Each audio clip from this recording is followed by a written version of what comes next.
Well, here we are.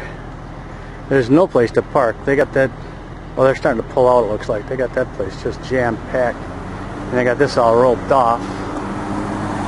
So we're supposed to have a meeting tonight, but there's no place to park. There's David. Anyway, looks like we're the first ones here. Got a little sign here to let people know that we are Americans. This is democracy, isn't it? At least I thought it was. It used to be, anyway. There we go. There we go. Let's pull one out.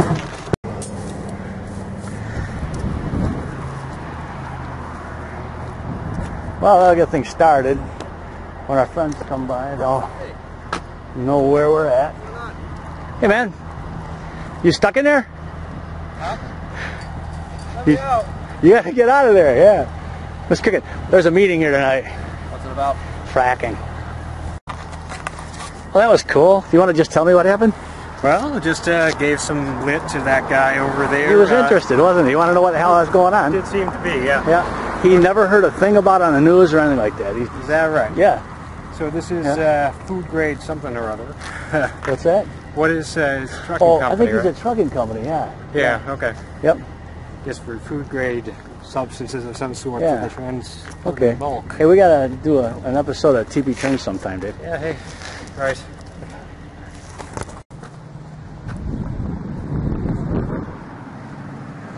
Wow, you know what, Dave?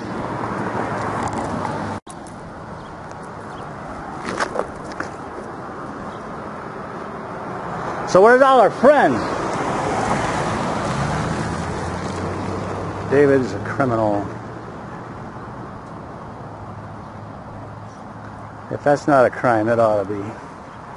Look what else he's got over here. Well, the only people I've seen here so far are the ones that are paid to be here.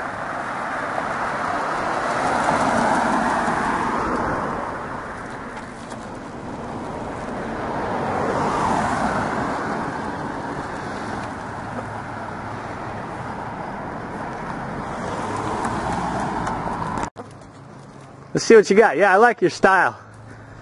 Let's see what you got, Judy. There you go. Yeah. Boy, I tell you, those suit and tie, it makes me nervous. I'm going to pick up a... Yeah. Who was he? I don't know yet. I don't know. David, who was he? Did you introduce himself? Township attorney. Township attorney, Yeah. okay. He knows the score then. Yeah. Or he should. Should. Right. So I'm just going to pick up this one, but we just got a thumbs up. I got my pretty sign.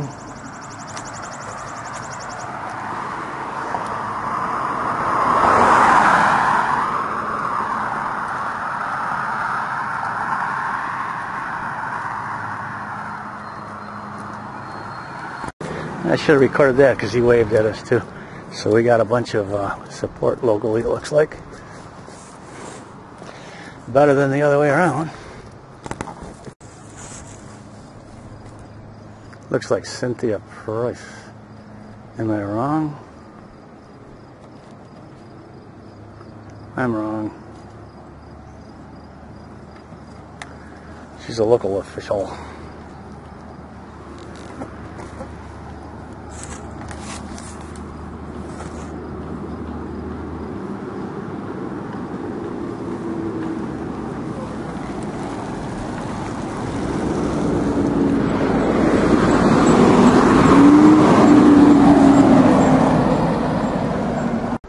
Uh-oh. So the smiling attorney just came out to tell us what it is.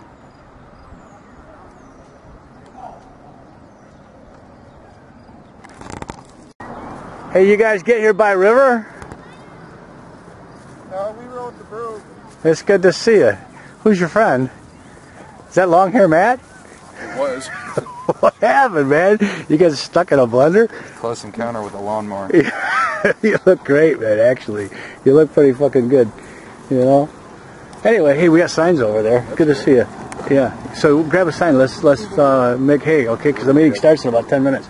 Oh, way the hell over there. Way the hell over there. Yeah, or David is. Yeah, and then spread out so we look like a bigger group. Yeah. And if you want to cut down some of these signs, you can go ahead and do that. David's got the snips.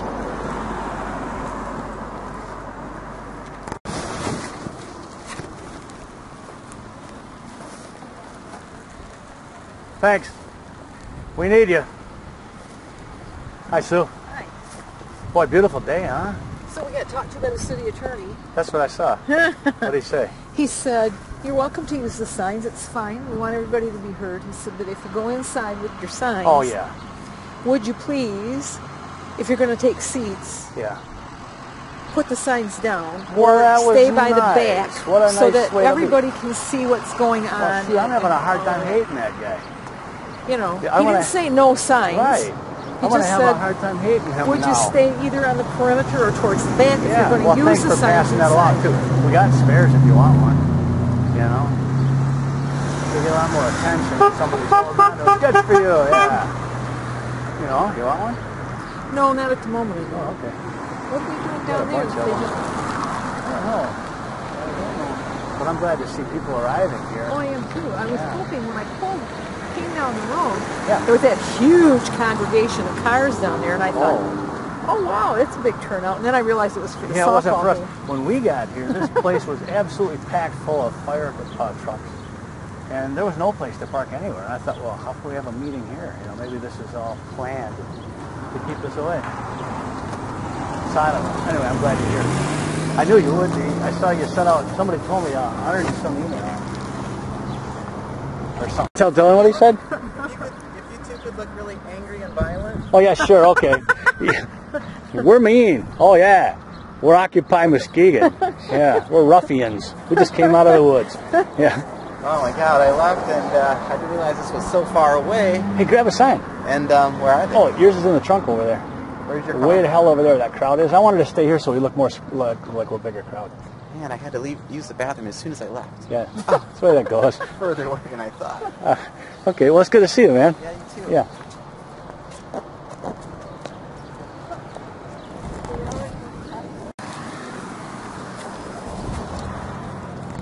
How you doing, Steve? Hey, how are you? We're rolling, man. This is on the record. Okay. Are you still lazy and dangerous?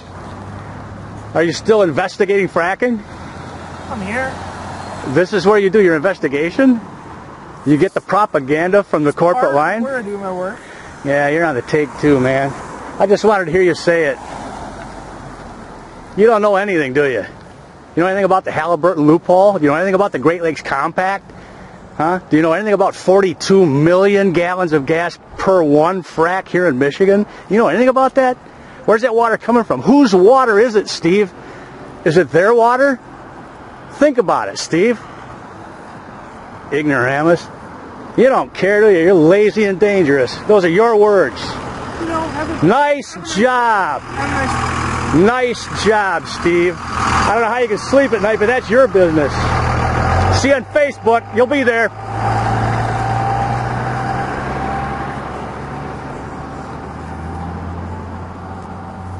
Advanced Publication. 2 board members, they're brothers on the East Coast. They own you. Nice job, Steve.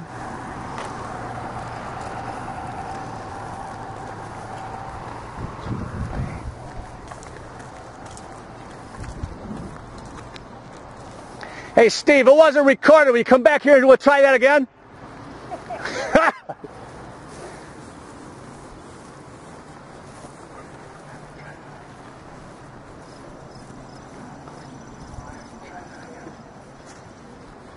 Hi. Hi. You're not paid to be here, are you? No. Then I like you. No, I'm actually from Polkton Township. I'm Are you? trying Good to for you. You look stay familiar. on top of it. Good for you. Yeah, I like you.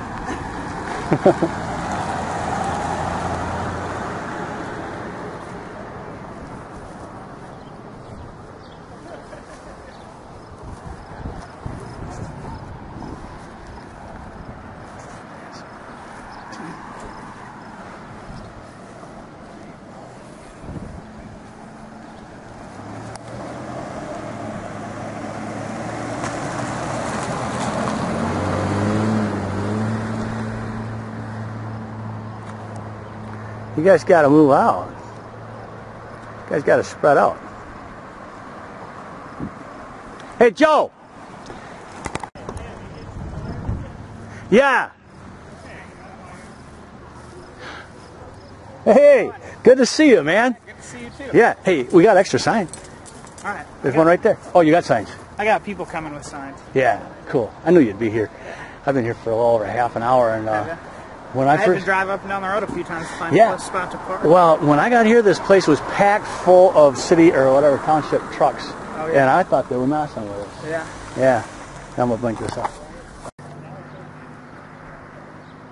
Yeah. Okay. So this is a video, so you gotta like bounce around or something. Yeah. There you go. Okay. Thanks a lot.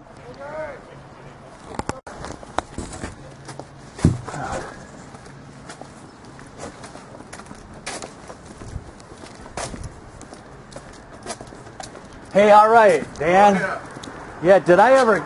I'm bad with email. I don't know if I ever got your. I remember you said a note about the PDF. I saw that, but I don't know if I got an email from you. I didn't get any messages back from you because I don't know how to sign up to get in there, and then it says to go to a different box. So I don't know if you're even getting any of my messages.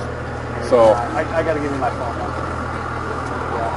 yeah, but I went through all you guys when you went to all the township meetings and looked at all that stuff, and a whole bunch of your information and stuff, and I've been telling other people what you're doing, and a lot of things. So a lot of our group, don't track West Michigan, and a lot of people know we're sharing ideas. I'm sending it up to another lady, Joyce Smith. You know her, don't you? Sure do. Yeah, I sent her stuff. So. Excellent. Thanks.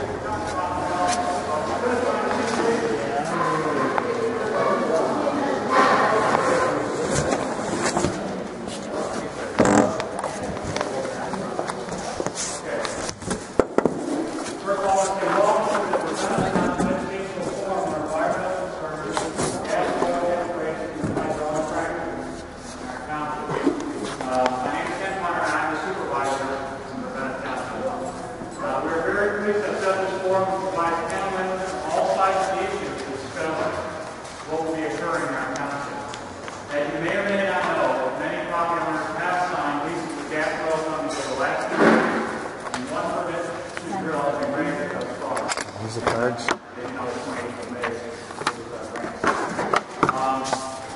On the administrative side, I think remember to silence your electronic devices or anything else that may involve these things that will probably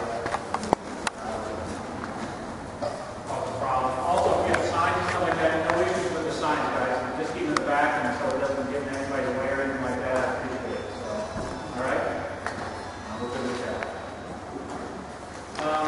On your right, we'll pass a resource table. Most everybody's put some type of different resources there, so feel free to go there and gather them. Also, there's note cards there, and if you don't have a note card, some of the township trustees or treasurers have them.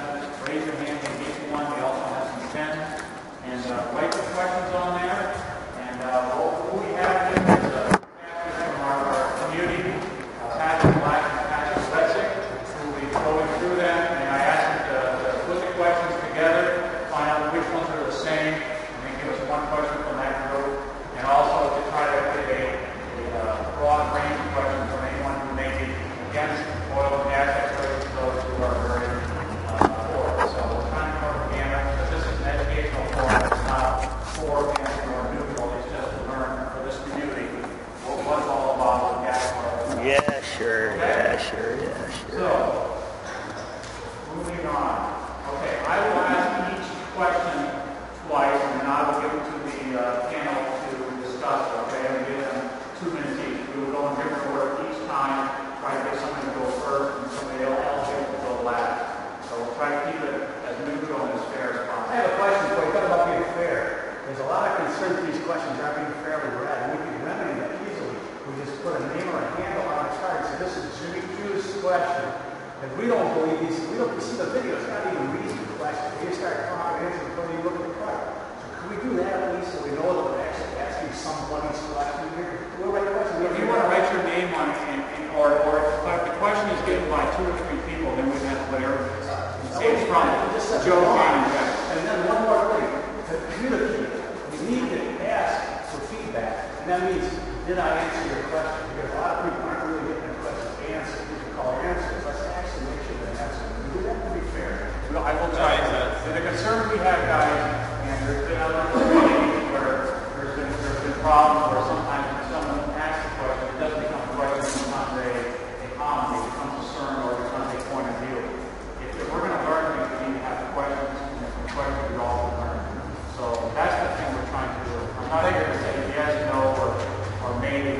trying to keep this straight. The problem with putting these on cards is in my case, I like to ask a follow-up question and then I got water. And number two, I have atrocious penmanship, so somebody might not be able to read it. Now, if I got a question, I'd like to propose it to the board and answer it, and have an answer. And if there's a little follow-up, I can do that. If it's a question that someone's asking for, I'm not going to ask it. Okay, look, we've got 2 hours. Okay, we can start with written questions, and we think things are going well, and we can handle it, or we try to handle it. At the end, I'm willing to do it. We're also doing an informal thing where if you've been in these before, afterwards, all 3 panelists will be here available to take follow-up questions. So, we can do some question answers, but you have to stay civil for everybody. You understand? It's civil. That's the issue, guys. That's always the issue. If somebody becomes hair on fire person, then we don't need that. I don't need that amount of time, okay? Hair on fire is bad, okay? Whatever. Okay, we do have a microphone. I'm just not sure it's any better. I will try it. It's echoing. Okay, I'm sorry. Can you hear me any better? Yeah. Okay, I'm sorry. I'm not sure it wasn't any better. I'm sorry. Now I use the microphone. Could you please repeat the question so everybody can hear it? I will repeat the question twice. Okay? Okay. And like I said, if things go well, if we're all good, we'll have a recess at the end and we will try to answer any questions. Okay? Fair enough? Okay, I'm going to talk to the 3 panelists, okay, and give a little bio on their background, okay, and then we'll proceed to the questions. So if you do have some questions, though, please get it done now while I'm speaking to the bios so that the pastors can go through them and try to put them together. Okay?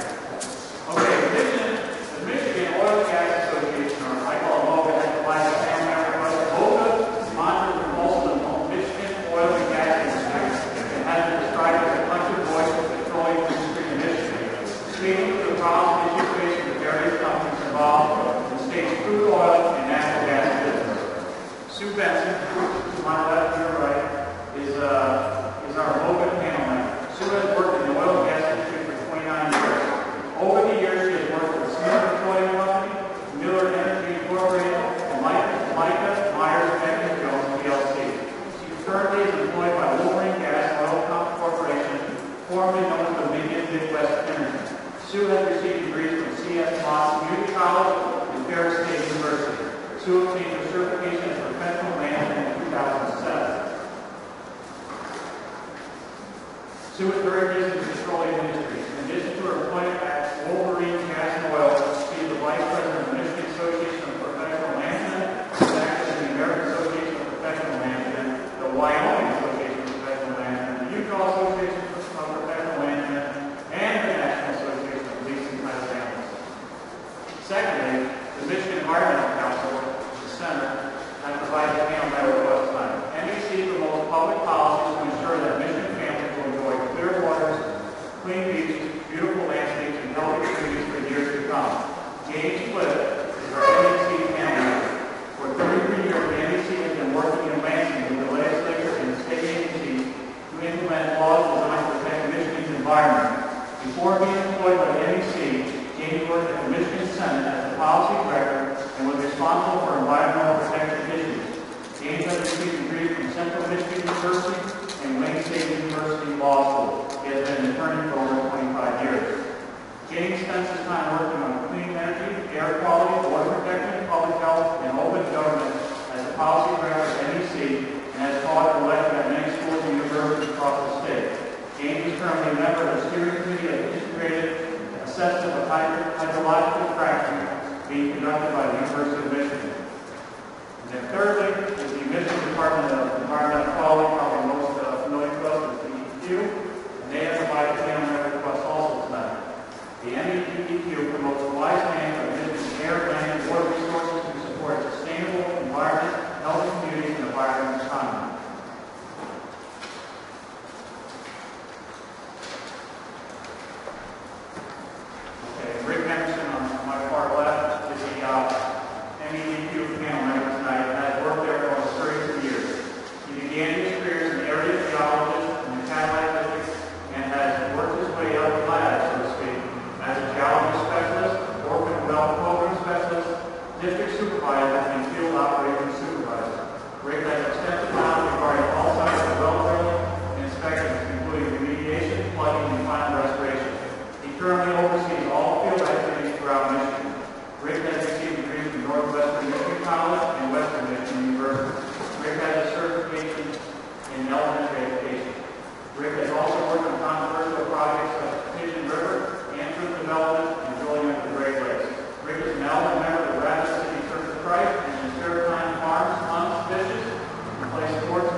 pass it off to Mark. I don't think we're getting any of that, but something does come up that is focused on the township, and he will respond to that.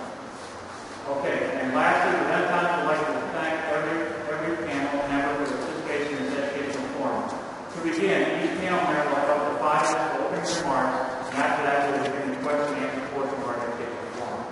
Okay, thank you. Sue? I begin at convention. Okay. I'm going to use the this receipt. Stand up. Okay, good. And most people don't want to see this. Okay. All right. I'm just going to give a brief history of fracking in Michigan.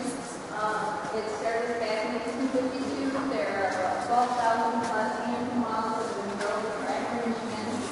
I will read the how-tos, where-tos, and regulations for fracking. It's probably better than that.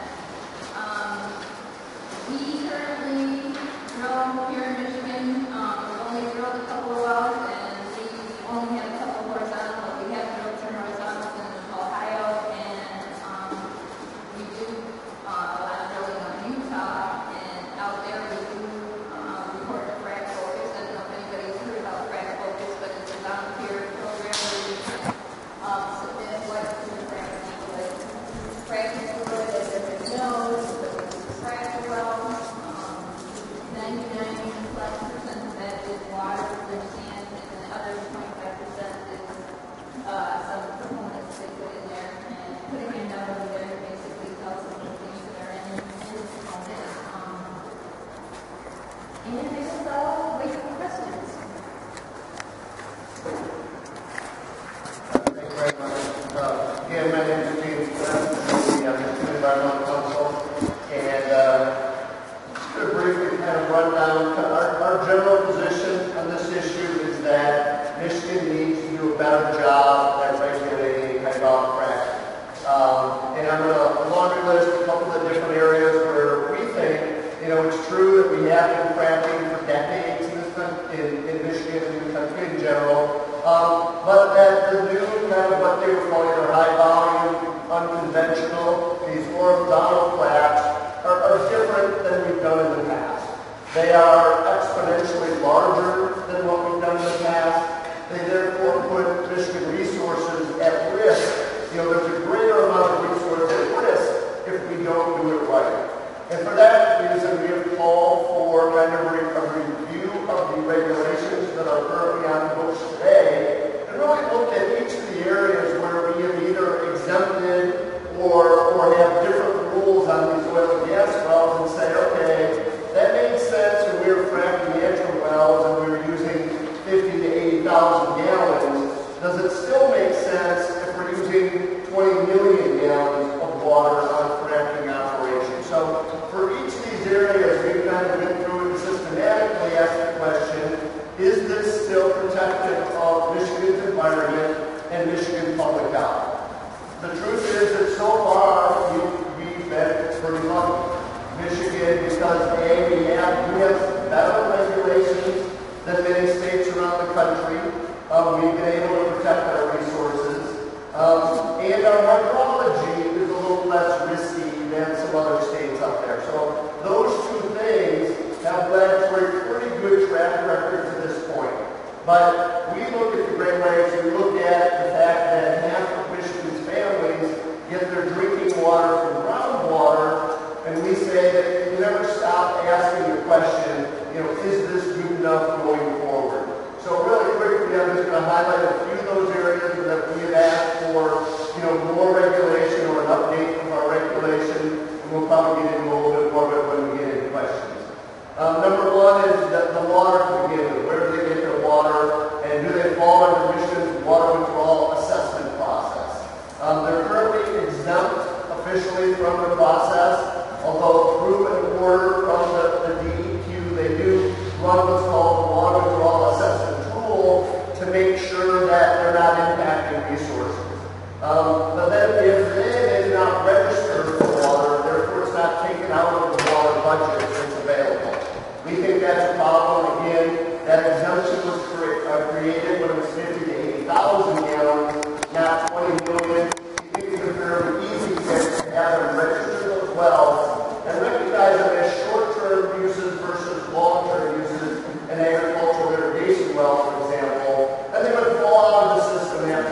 Number two, full disclosure of the chemical. We appreciate frac focus and the voluntary, provision, but we shouldn't have to rely on voluntary measures by the companies. It should just be automatic that all the chemicals are going to use are going to be disclosed for a couple of reasons. A, if someone wants to do some baseline testing before a fracking operation to determine if something's going to happen, they need to know what to test for. That information becomes good information. Secondly, once it's in there for good, so people should know kind of that risk that they may be presented with. Thirdly, we think that body requirements for these wells should be increased. We think the bond of $25,000 for a well or $250,000 for a series of wells is too low. Would not be able to handle the problems that could arise down the road from these operations. Fourth, we're looking at the flowback water. In Michigan, the flowback water comes back up. It's required to go into steel tanks. Then it is usually re-injected into brine formations. We think that there needs to be an evaluation of those provisions to make sure that, it is safe to do so, and better kind of record keeping. And along the lines of record keeping, we think that basically everyone who drills a well should be required to sign the well. And how you sign the well is you can put in a tracer into a well so that if any of the fluids from that well went where they're supposed to be, it would be a signature back to the well or the company that would say this is exactly who is responsible for this fluid. Would take away any uncertainty, if hydrocarbons got into a water supply, are those naturally occurring or did that happen because of the fracking operation? To avoid kind of uncertainty and legal disputes down the road, we think this is a fairly easy way to make sure that people are accountable and responsible for the acts that they go forward with. And lastly, there's many things about this, about oil and gas operation. They really kind of fall out of the environmental things, but it's more the community impact. And that's hours of operations, truck traffic. The one that the state should get involved in, we think, is how far a well should have to be from a home. Michigan, that's 300 feet, but many states around the country, that's 500 feet or more. We think that greater distance minimizes some of those noise, light, flaring issues that may occur. So just kind of about the upside, I'll pass it on to Rick, but appreciate everyone coming out tonight looking for information. I would like to thank everybody for coming on also. We have done an awful lot of these forums on hydraulic fracturing.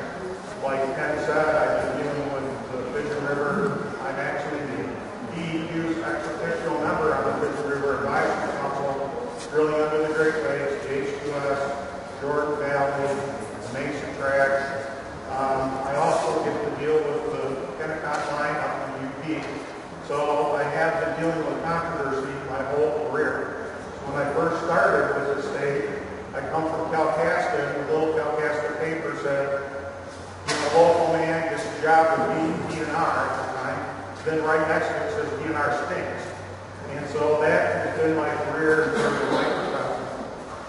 The DEQ in the oil and gas and minerals have regulated oil and gas since the 1929, first Act 61, and now Part 615, and its amendments in 1994. We also have the ability, under Part 615, to issue orders and instructions and letters under the power and authority of the supervisor well. That is sort of unique.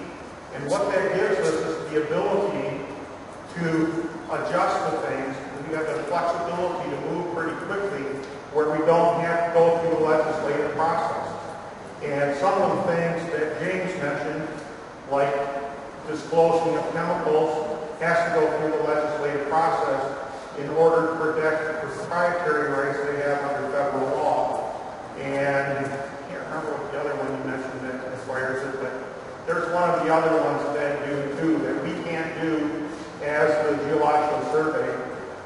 However, we have taken some steps recently to specifically address the large volume hydraulic fracturing, particularly the supervisor's instruction 1-2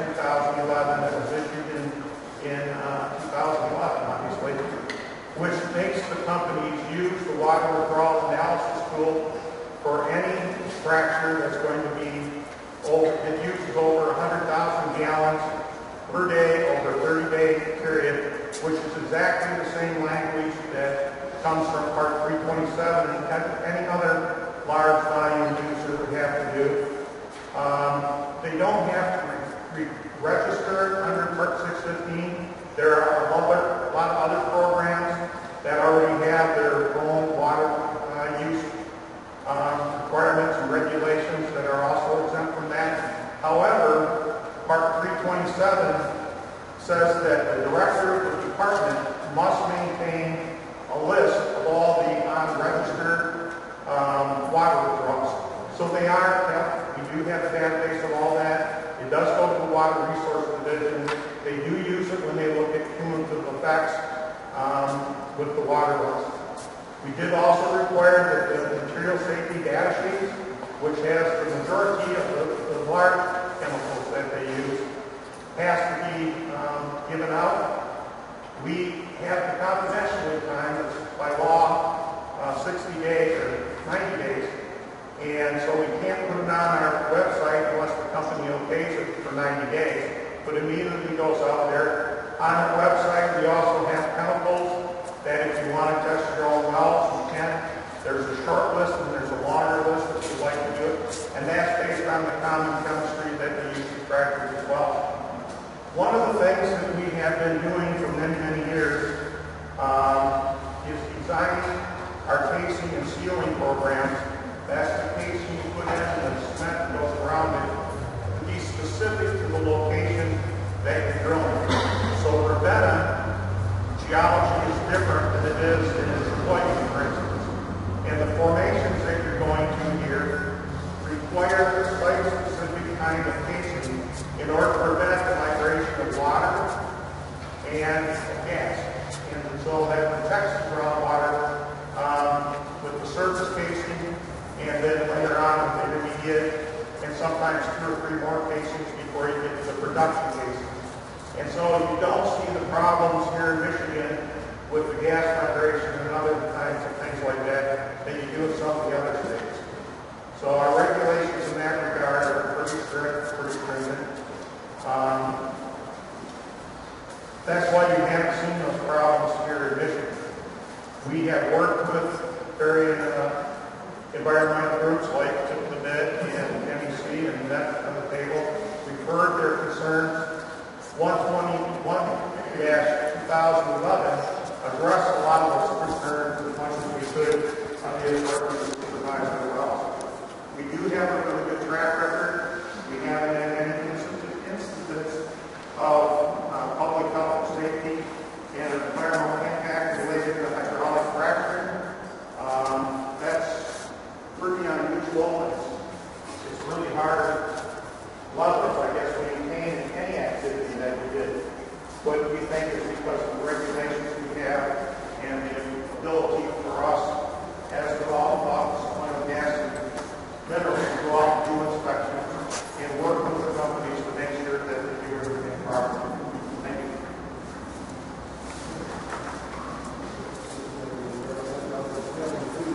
Okay, I have 3 questions here. They're all from the same person and kind of cover the same area. So I'll read all the ratings to try to get the point across. And they're from Ron Baker, so if I can read who's actually putting them out too. If you don't want the names out, that's fine. I think someone asked the names to the information of these original questions.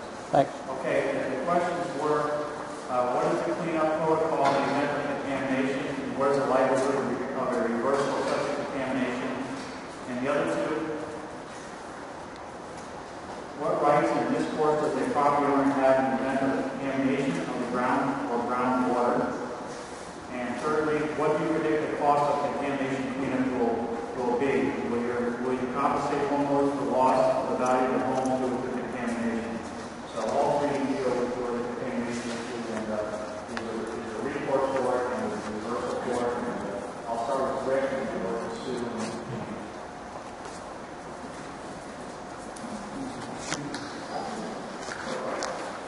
The first one dealing with the criteria, there's a Part 201, which is the part of our law that deals sets the standards for how many parts per million or billion each chemical we're requiring to clean up to. That's the same for the oil and gas industry as it is for any other industry. So we use those same standards, we use the same criteria. As far as the contamination cost to a landowner, they wouldn't have any. The oil and gas company would be responsible for that. Usually, if the cost of what it takes to clean up a site is based on what is spilled, how much is spilled, and how long it takes to get there. The regulations that we have now have secondary containment, which means it's not going to get to the ground, and therefore any surface of groundwater. So the spills tend to be smaller nowadays. They get on faster, so the quicker you get on, the less impact you have, the quicker and cheaper it is to clean them up.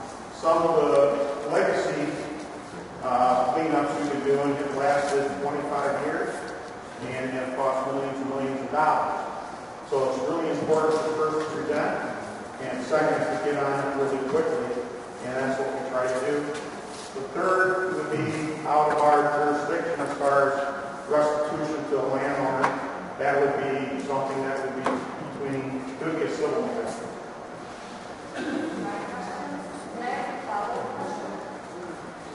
What happens in the event that the company that is drilling goes bankrupt and does not have the funds to clean up the spill or any contamination? That way we're on our own. There is,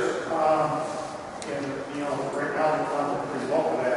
But under our 201, there's bond money that would go out and could pay for cleaning up some of those spills that are like that.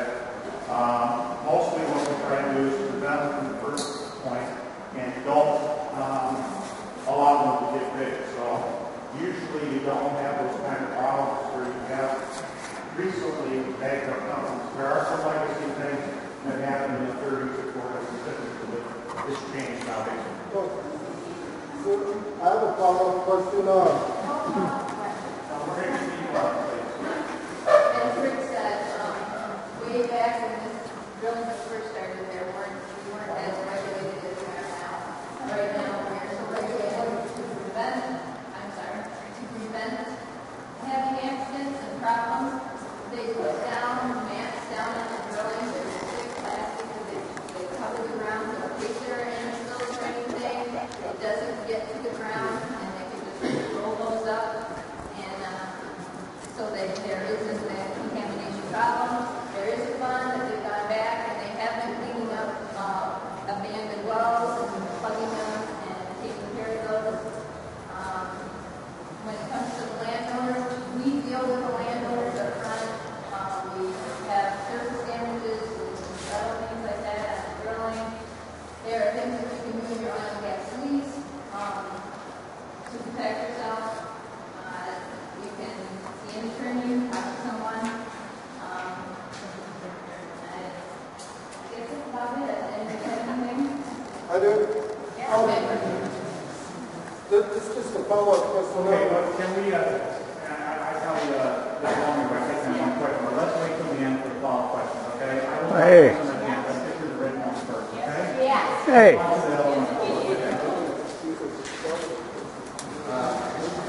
just want to go back to one of the points you made at the beginning. I do believe that bonding requirement should be higher.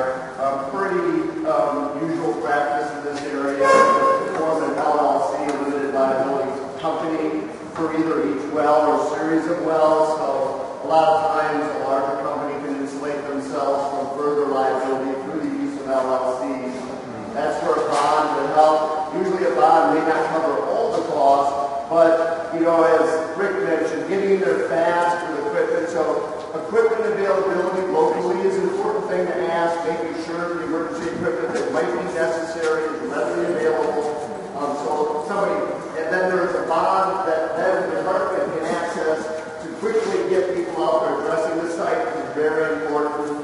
And then I agree with Rick that when it gets to that issue, I wouldn't rely too much on a state fund to bail you out. Lots of pressure on the state funds that are out there for contaminated sites. sites, many more sites than there is money available. So it's important to kind of look to those local resources. And lastly, it would be a civil matter between a homeowner and a company as far as restitution of the house and things beyond just the cleanup to those Part 201 standards that they're in. And further, oil and gas companies are required to have emergency, if there is a spill, they have an emergency, what they have to do, and they have phone numbers, and they deal with the local governments to notify them and have them ready to come and take care of the if there is an Okay, I have a question about you. It's behind me. Where's the approval of that kind of section 1? So, where that is section 1. And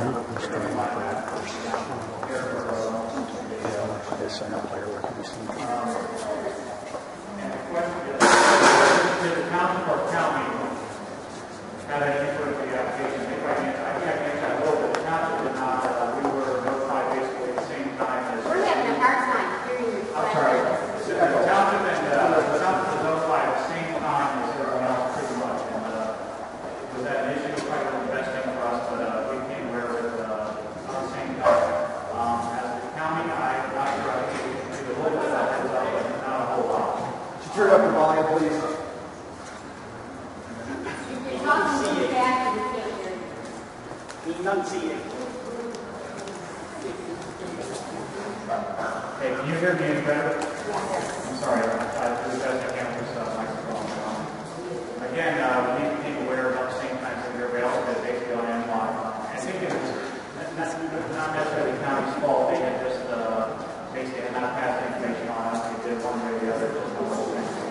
I have another question that I'm going to give to the panel, and this one was not signed. It says, I'm excited for the opportunity to lease my land. How much money can I expect to make if I lease my land?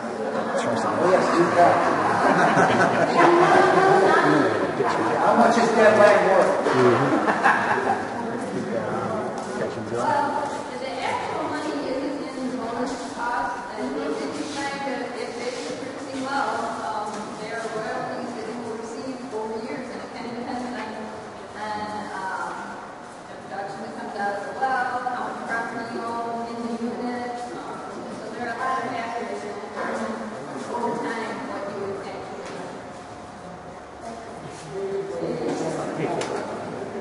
Well, I mean, it's different for every company. I thought you said that it is a amount, but you heard amount. What did you make it to? I didn't work in this county. I don't know. What about the two people who were there? What did they get? Give us a round of applause. I can't even ask exactly. Because I come to down now. How can I not know? I mean, I'm really serious. I don't know what they're paying right now for the lease notices. I don't know what the production is. I don't even know what type of stuff. I dig your shirt, brother. If they sign anything, it depends on the royalty interest in your oil and gas lease. It depends on how much land you own that's in the unit. It's all calculated through different factors. So I cannot tell you exactly what you can expect. I don't even know how long the life of the house is.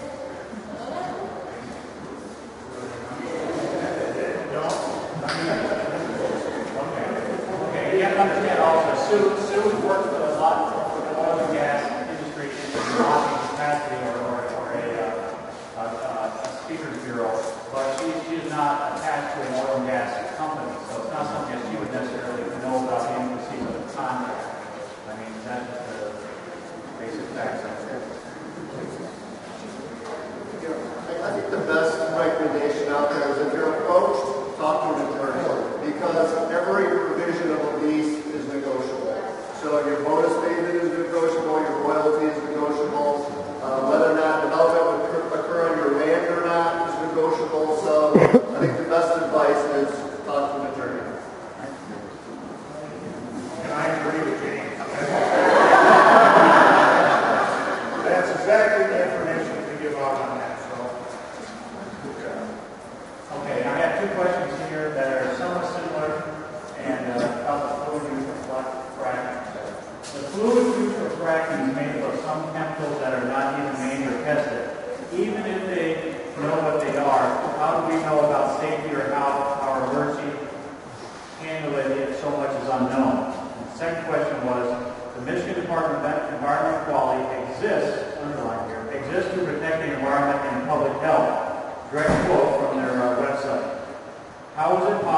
said he wanted to protect Michigan and Michiganders by permitting horizontal fracking when it is a given that millions of gallons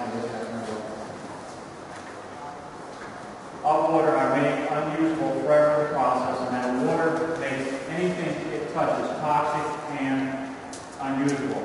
And it's signed Alicia Taylor. Great question. Okay, James? I think what's critical when you look at these chemicals today, of course, we are asking for full disclosure. We think that the public has a right to know what chemicals are putting in a public resource, which is basically, or could get into a public resource, you know, the groundwater of the state of Michigan. You don't verify those today.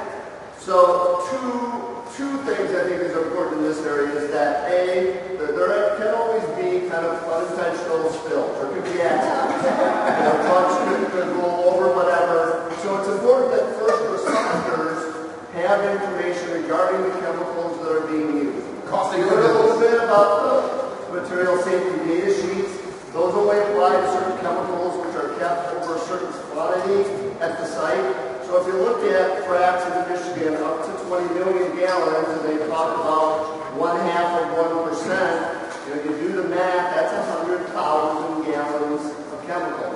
So I think what you need is to make sure that first responders have the information they need in case of any potential accidents at site.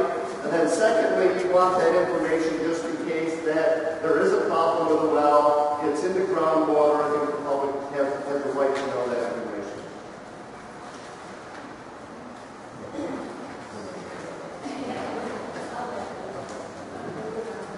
We would agree with that. We want to know everything that's in the frac fluid.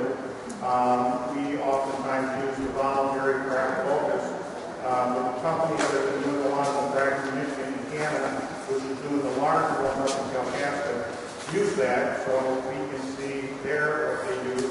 If they have any company has a chemical release, they're required by both state and federal law to release that information to first responders and to the medical professionals in order to address what might be there. The other thing is we are testing the water that is going down the wells when it's being hydraulically fractured.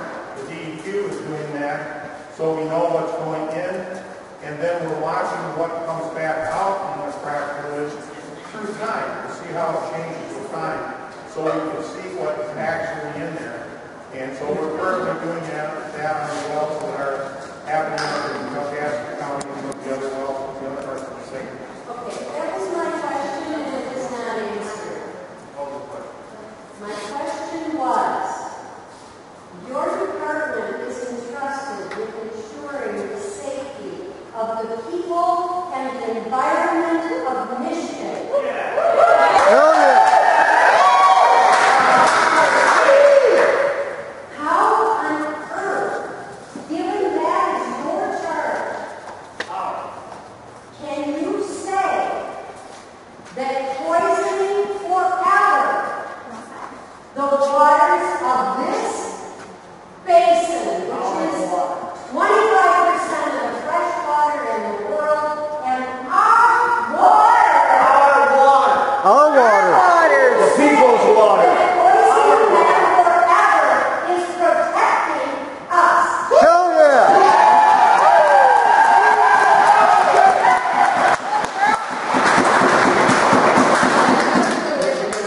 You have bottled water. Michigan regulations for any water use, whether it be for oil and gas or other industrial use or making Coca-Cola or anything else, is a law that we have to abide by, and we abide by that with the use of the water withdrawal assessment tool and all the things that go along with that, with the extra review that happens with the Resource Management Division.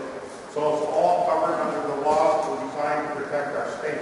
Those laws were created by the energy industry, not the people. Disposal well, and it is out of the system for our lifetimes. But when you look at other kind of things, when you burn methane, that chemical reaction produces water. And carbon. So through time, the water that's produced through the burning of the methane will equal that amount, and that's just a chemical fact. You can look it up and put it together. So anyhow, that's why we do it. That's why we have the regulations that do casing and sealing to keep migration from occurring and to keep our aquifers clean and our features in our hands. Just a minor, because that still is evading the fact that you are not protecting the people and the water. Water is not. Hell yeah! Light is on, right? Water Yeah, is this not a waste. It is our most precious commodity. It's life. And it should not be turned into toxic waste. Life and death. Hell yeah!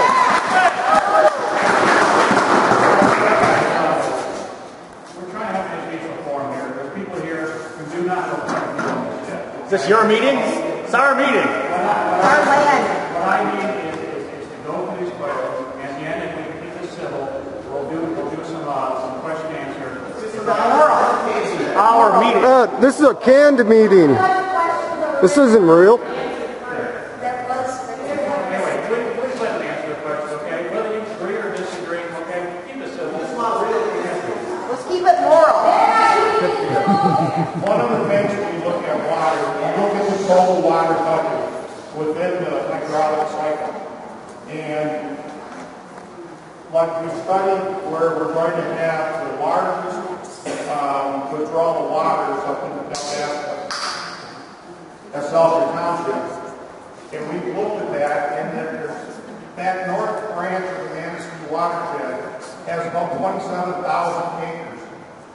The water recharge that we get from rain and those kind of things is 8.8 billion gallons.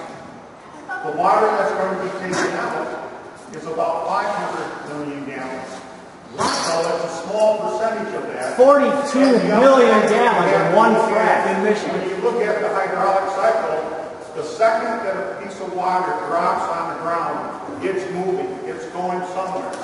And when you look at the Great Lakes Basin, it goes to the Atlantic Ocean, where it goes to the Gulf of Mexico. And then it comes back around through time. That's part of the hydraulic cycle. So that's how you can use that and still be protected. But first it goes to the Great Lakes.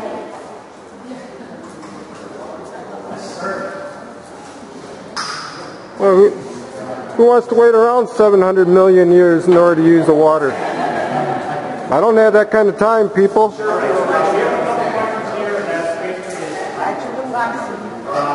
question for how deep is the formation, the geological feature, what range of depth, and this one is what formation example shale. That was a question from Doug.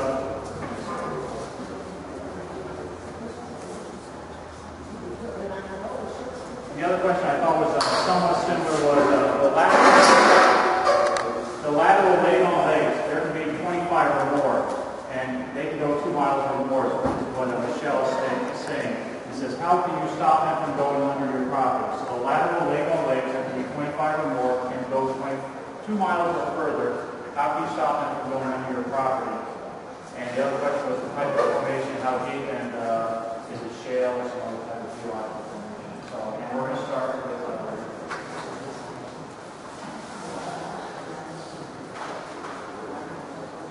when they drill these wells, they really drill 2 wells. One is called the pilot hole, it's a vertical well, and that's going to be drilled about 4,500 feet down into a formation called the Niagara Formation.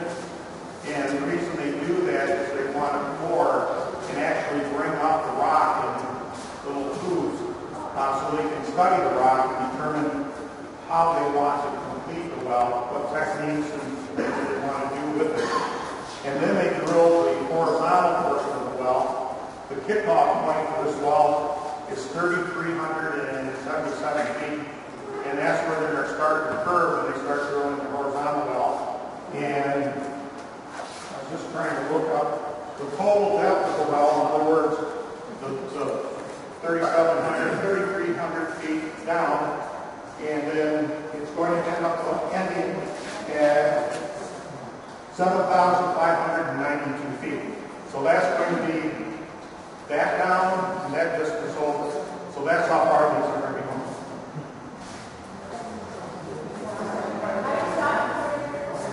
Oh, no.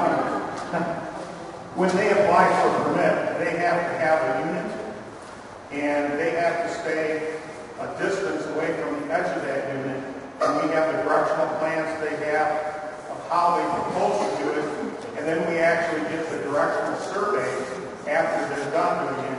And if they go over those lines, we've made them plug wells before. They cannot produce it if they go over those lines.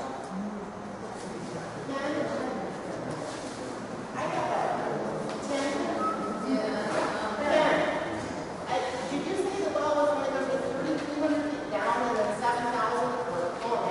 No, total.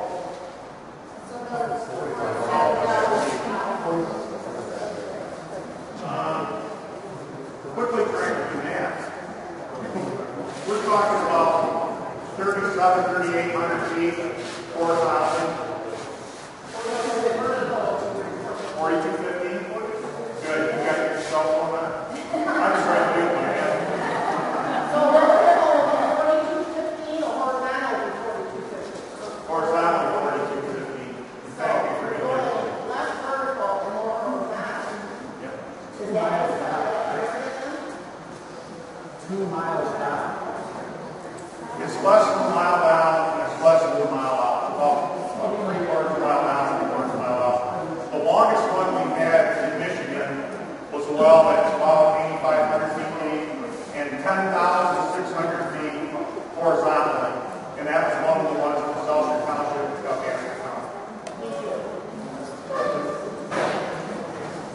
Most oil and gas leases, well, all oil and gas leases provide for a cooling clause, and what we do is we determine what the unit size is going to be based on the ROCAC and dictated by the DNR. And we pull those leases into a unit and report that on record at the county register of deeds, and that shows our unit, and that's what tells us where, our boundaries of that unit. How big is a unit, please, in acres or miles? It depends on how far down you drill. Like the Collingwood, those are 640, it's an entire section. So Now, range is... roughly, one of the benefits of this in the horizontal drilling is that we can drill multiple wells from one pad. Where before, when we were drilling just straight vertical wells, you can have 16 wells in a section, where now we can do it with like 6, 8 wells, 8 horizontals. Just a little bit more on that is that they attempt to get them all voluntarily. And again, we're still looking at what size that drilling unit has to be for these high volume hydraulic fracks. They were looking at 640, they didn't finalize that number. But then once they get a certain percentage of that drilling unit under lease, then they can force what's called a pooling agreement, where they can basically tell the other people, well, you can either participate and get the money, or you cannot take the money, but we are going to drill it anyway, basically. But that's once they hit a certain percentage of that drilling unit requirement. Okay, we have 2 questions here that are somewhat similar and they're concerning the township. And the first, and one of them has a name on the other doesn't. It says, can the township limit the water withdrawals if it is noted to have an effect, and how quickly can that happen? Can the township limit the water withdrawals if it is noted to have an effect, and how quickly can that happen? And the other question was from Jane Chandler. And when other townships are setting a 6-month moratorium on fracking, thus giving them time to make changes to limit trucking, access roads, and ancillary activities, thus protecting their land and citizens, why is Ravenna not doing the same? That's what Jane Chandler. Maybe you want to speak to that at all? You might be able to speak to that a little bit as to what the township is saying. This is also a question that you would ask Mark. The Township Zoning and Enabling Act and Part 615 both exempt or restrict the authorities of the townships from regulating oil and gas. So generally, they don't have any authority to regulate oil and gas. The state holds that. The other question, about the water, that's a state law, it's Part 327, and then under for oil and gas, it's under Part 615. So that would be the regulatory venue for those kind of issues.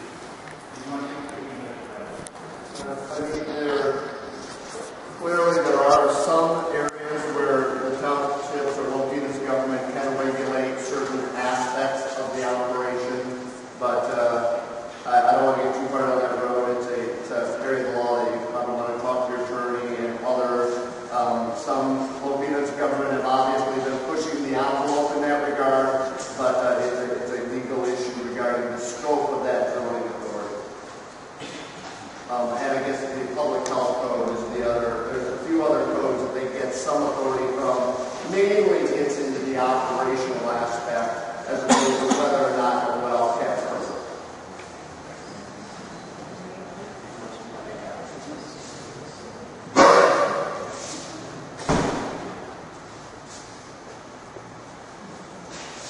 And there's two questions here, and they're somewhat similar, I think, but I'm not quite sure.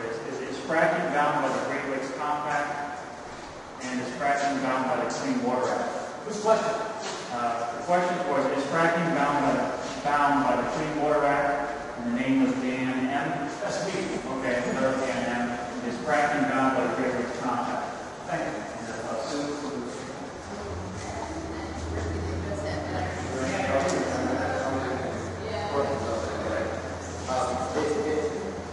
It does not appear upon the compact itself. What is the compact? Let us know that. We don't know what that is. Sure. They're the Great Lakes St. Lawrence Seaway Regional Compact on regulating the waters of the Great Lakes.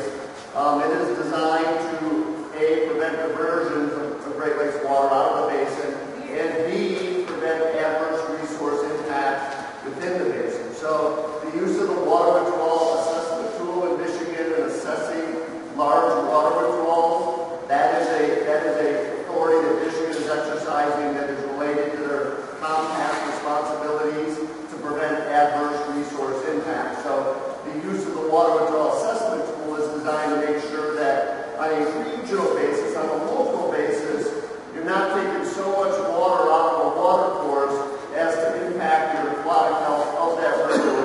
You answered my question. Are they bound by the compact? You already said no.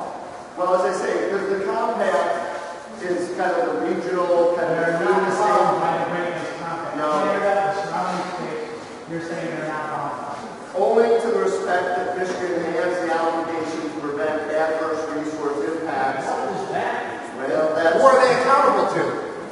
No. The state of Michigan is the one... Whose water is it? It is ours. This is ours. Wait, it's yours? The Safe Drinking Water Act, well, under the Clean Water Act, I don't think to the extent that there is a discharge, it would come under the Clean Water Act, but they do have an exemption from the Safe Drinking Water Act. They have the exemption under the Drinking Water Act, except that they're going to use diesel for hydraulic fracturing. And so that's not covered under the exemption for that. And to say a little bit about what is defined as the adverse resource impact, Michigan really should be proud of itself. And James and some of those groups, the 5th Amendment, is very instrumental in getting that through in the water withdrawal assessment tool, giving a scientific definition of what an adverse resource impact is. The water withdrawal assessment tool takes a look at the properties of the groundwater aquifer where we get our fresh water. And they take those and look at also the stream properties of the stream that groundwater is going to discharge to. And then when they look at what those impacts are, they use the characteristics fish populations, the biological populations that James talked about, and how that affects that in order to determine where that adverse resource impact took a look at the different types of streams we have and what kind of go to the impact bathroom again. those changes in I gotta water go lines and piss. temperatures have on them. And they identified the whole transitional stream, the ones that we like to work trout in, as being the most sensitive. So no matter what, those all get recycled and reviewed by the Water Resource Division. So that's an extra added protection to them. So that's how it's defined by law and it's a scientific definition.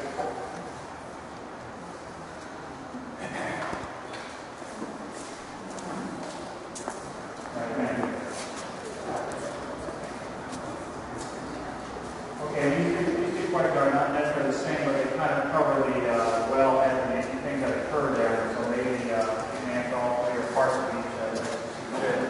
The first question was, what is the total average amount of water that is permanently removed from the consumptive cycle when used to fracture a well? What is the total amount of water that is permanently removed from the consumptive 30 million. cycle when used to fracture a well? That's one question. Can fracking be the cause of sinkholes in the shell? That's the second question. Can fracking be the cause of sinkholes? And will there be methane burn-off at the well site? That's a nice display. That's a nice display. Yeah.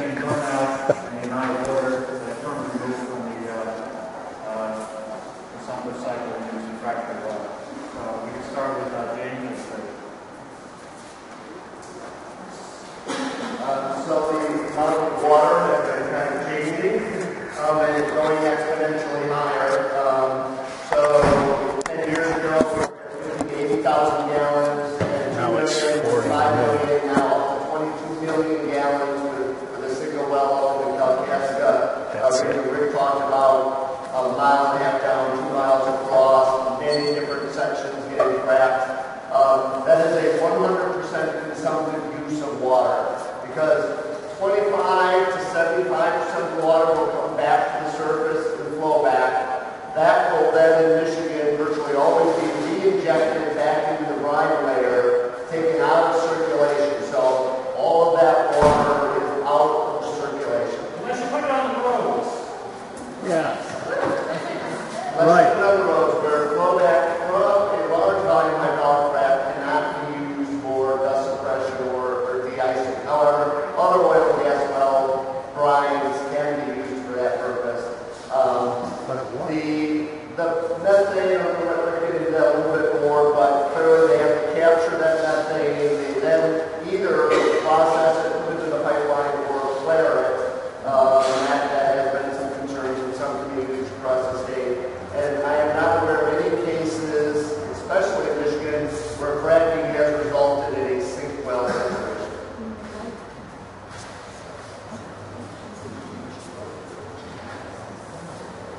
It is hard to determine what the average would be because we've had 12,000 wells that have used anywhere between probably 20,000 at the low end and 22 million at the high end. And there's only been one well that's used 22 million.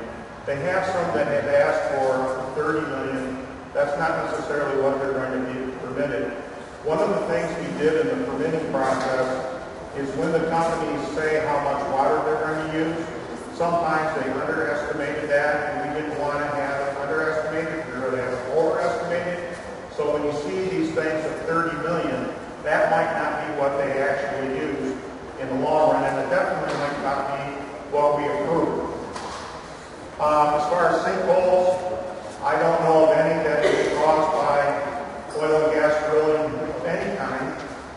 We have oil and gas wells drilled through places where there is what we call, as you outline in our topography, a lot of the openings are under the ground level, and we have special casing and sealing requirements for those areas. They're mainly in Presqu'île.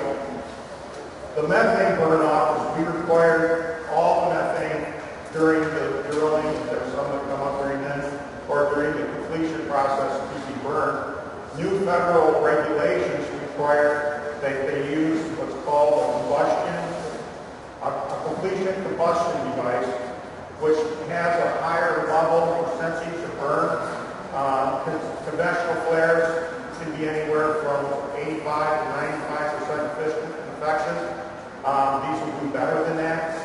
So that's going to be a requirement. More than that, we have been, they want it to go from the well to being produced, and go in the pipeline and go to being used in homes and factories and everything else.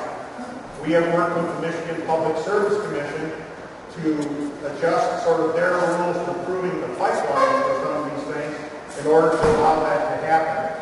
So in the Buchanan wells, when those wells are completed, all their gas goes to a pipeline to their facility and then into the sales line to be distributed throughout the state.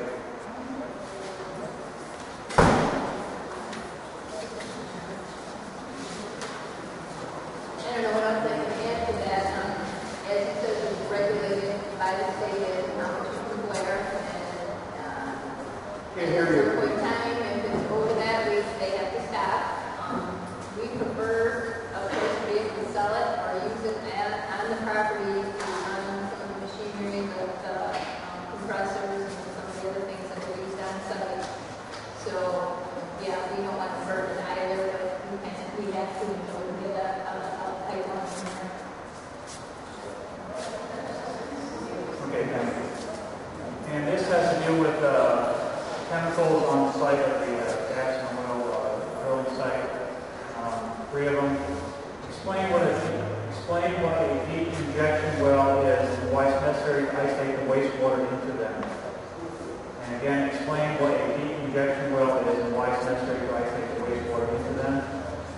Another question similar was what percentage of flowback, which includes the fracking chemicals and possibly naturally occurring radioactive elements, is expected to be returned to the surface? What percentage of flowback, which includes the fracking chemicals and possibly naturally occurring radioactive elements, is expected to be returned to the surface?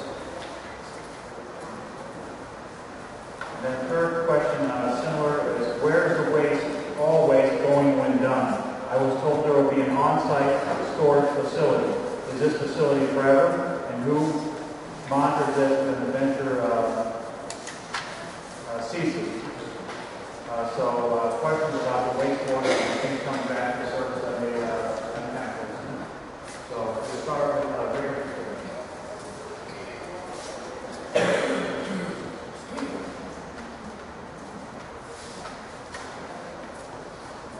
Deep injection wells are different depths depending on where you are in the state.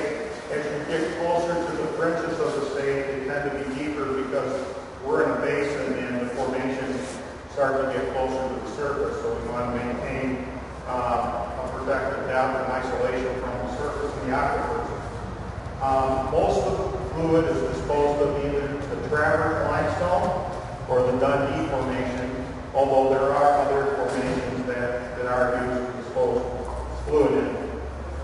When you produce a well, generally you produce oil, gas, and brine. And that brine was formed way back in Michigan, was basically a small ocean saltwater sea. That's why we have some of the thick layers of salt in the basin, like they mine in Detroit. And so if you produce that, they have to do something with that brine water. And so that's why they pump it down a disposal well. It goes into formations that already have brine water into it. So you're not putting in any freshwater aquifer or any usable aquifer of any kind. You're putting basically salt water in the salt water. No. I'm checking there's nothing you can do about it.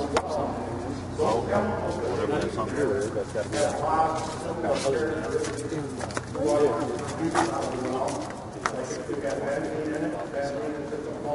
well, like I said, I called him an hour before I came here and called the guy. He works on the wells, he works on fracking wells. I go, you do know of any instances where this has caused any damage in the state of Michigan?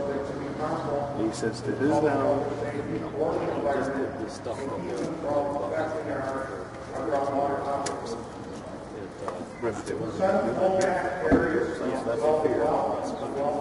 they've been doing it for over 60 years. Yeah, vertical, horizontal has never been one study, independent study by a non-energy company done on horizontal fracking. None. Sure. None. And if anyone says that there is, their message is that percentage will continue to grow. These small wells will still be produced through that time. I'm not sure about the last question, is where the waste will eventually go to. Really, anything that's there to have a well that will be plugged, and we issue the instructions to the oil and gas company how that has to be done. So there will be the pipe, the casing left in the ground. Some companies use, in some areas they have drilling mud reserve pits, which would contain the bentonite clays and the drill cuttings and small amounts of brine that would be encapsulated in the 80 mil line pit. That would be left there. Other than that, there really shouldn't be any other waste left there.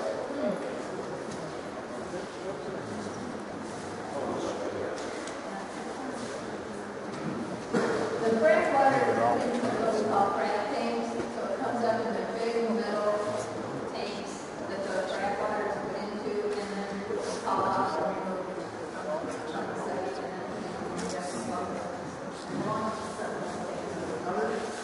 they are covered, yes. And until it's full, and then they'll move on. What planet does it go after this year? They take them to the injection pump and dispose of it in the injection pump. Pardon? You can't hear you. Can't hear a thing. Again, there's capacity into deep injection wells, and where are the deep injection wells? Where are the deep injection wells? Where are they? They're permitted, and they're several around the state. Where? What road is it on? What do you, where? You can find them online. You're right here. They don't have to tell you. Yeah, where are they? There are over 800 disposal wells throughout the state. The vast majority of them are in the northern half of the Lower Peninsula. That's where the vast majority of the wells are.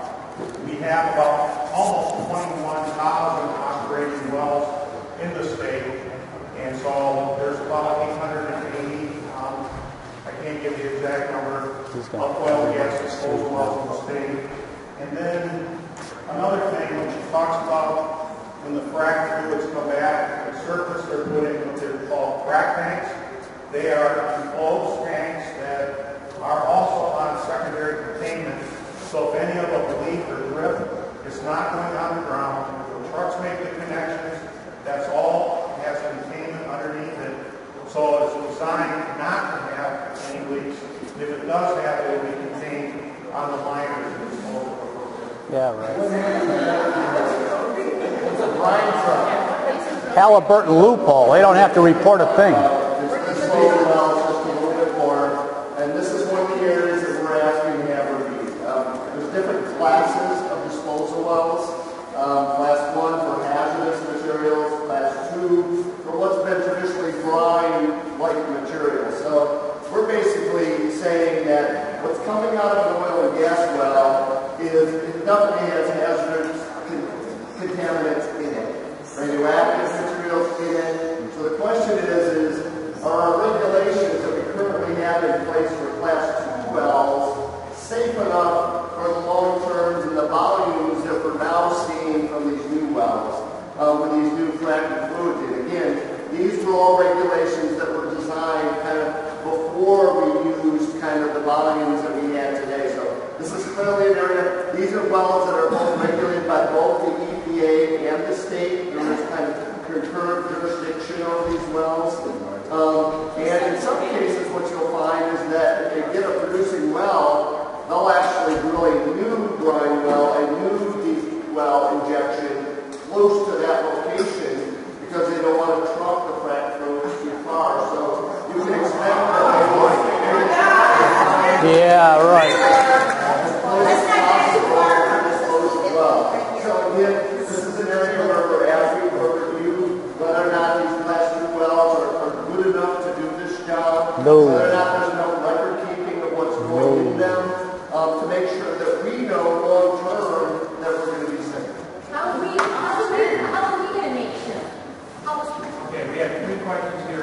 trust them. They're honest people. First one from Karen Wilson, I believe, and has a permit ever been denied due to the water withdrawal assessment tool, raising questions of water usage. Again, has a permit ever been denied due to the water withdrawal assessment tool, raising questions of water usage. And Jesse Madisborough has a question on where will the water for fracking here be drawn from? What's the prospective impact of 20 million gallons of water drawn from our hydrology? Where will the water for fracking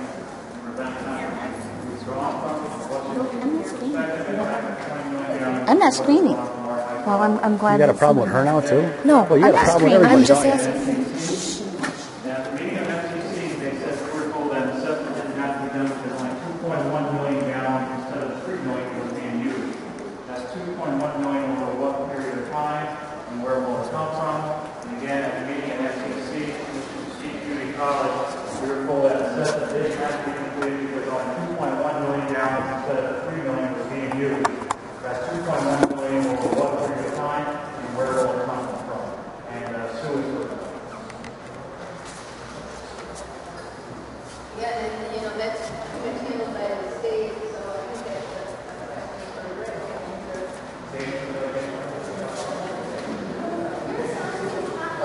So the first question was, you know, have we ever said no?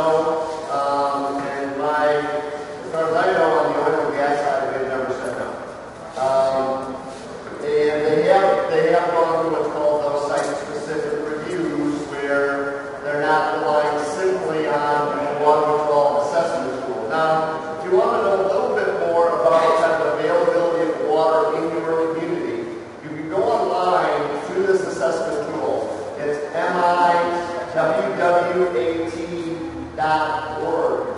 Does it work? And what you can do is, this is a tool that large water withdrawers use in Michigan, where it's a GIS internet-based tool where you act like you're putting in a well and you say where you're going to put it in, how much you're going to withdraw, and it tells you what it expects to be the impact on kind of your local water source there. Again, it takes a little time. You got to read a lot of the instructions that are on there to get used to what it's telling you, but it can give you an idea of how much water is available in your community, or even one of these places where water may be a little more tight, and that you might expect more potential of an adverse resource impact in the future. Oil and gas tool, was there a third part of that? Where are they going to get the 2 million? I'm not sure where they're getting the 2 million from, but that level would require the use of the water withdrawal assessment tool pursuant to the order issued by the department. James, this is a farming community. Can we inform the farmers about their need? We also have a need for water. It's very expensive for farmers to get water. So if they're getting all these millions of gallons, what about our family farmers? Depending on where you are, you have different users out there. And to put it in context, large center pivot, 40-acre operation, up to 1 million gallons a day is what some of those operations can pull. So there is no notice requirement under this process until you get to a point where water is getting very tight. And then in that case, there is some limited situations where other water users in your area do get notifications that way.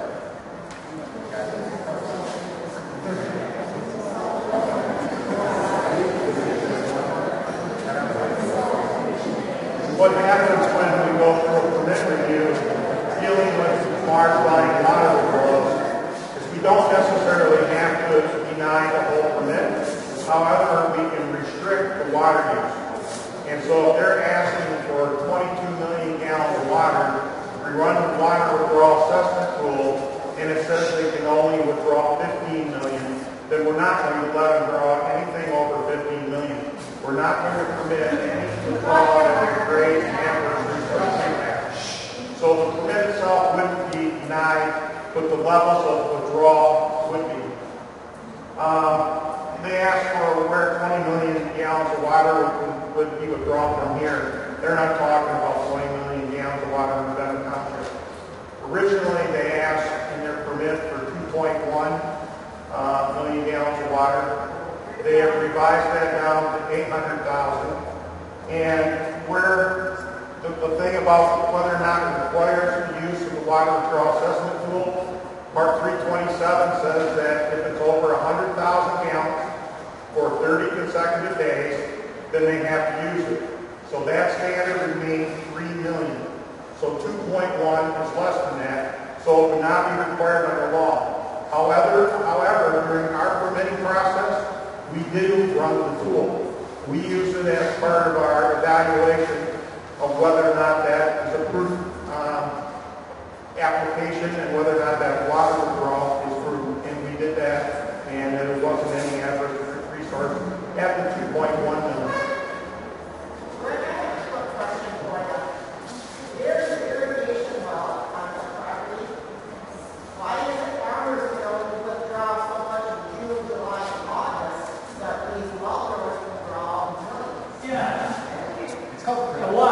The water withdrawal tools that the farmers apply for, when you do the water withdrawal assessment tool, you identify what months that you want to produce the water from. And so that would be part of the water withdrawal improvement process that you enter that information in. Are they going to use that irrigation well? They usually drill their own wells unless they make some kind of arrangement with the landowner to do that. That would be up to the landowner. I didn't hear you. Because the well driller will be in violation if they use the irrigation well for June, July, and August. Well, they usually don't use the irrigation well. They drill their own water supply well. And when you look at the water, Their well, whose water? You're looking at the water in your well. Is that you're looking at the water in the irrigation well? All right. You're looking at the possibility of watering your irrigation well. Right. We have done something else with the large line withdrawals, is we have the companies put in monitor well. We call them piezometers, fancy name. But basically a well that measures the depth of the groundwater. So it measures before they start and then entirely through their water withdrawal, so we can actually measure the effect on the aquifer. And so we can see and predict what's going to happen at any other water wells, whether it be residential or irrigation or other water supply wells, to ensure that the withdrawal from the wells that are going to be hydraulically fractured doesn't cause any adverse impact to any of the other water supply wells. In Supervisory Construction 1-2011, it said we had to do that for wells that were within 1,320 feet of another water well. We have since done that part of the research process for us so we can determine what those impacts are and verify the water withdrawal assessment tool to make sure that we're not impacting those water supplies. The other thing we do also that I just remembered is that we are looking at the radio UV lines to see what levels are in the fluid being brought back, reduced through time to see what those are. And we want to know that so we can base regulation on time. Beat up the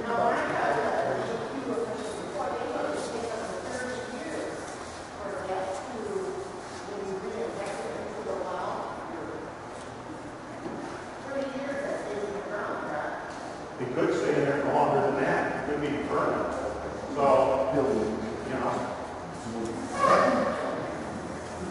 Okay, the next question, or questions we had fairly similar.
how would you know?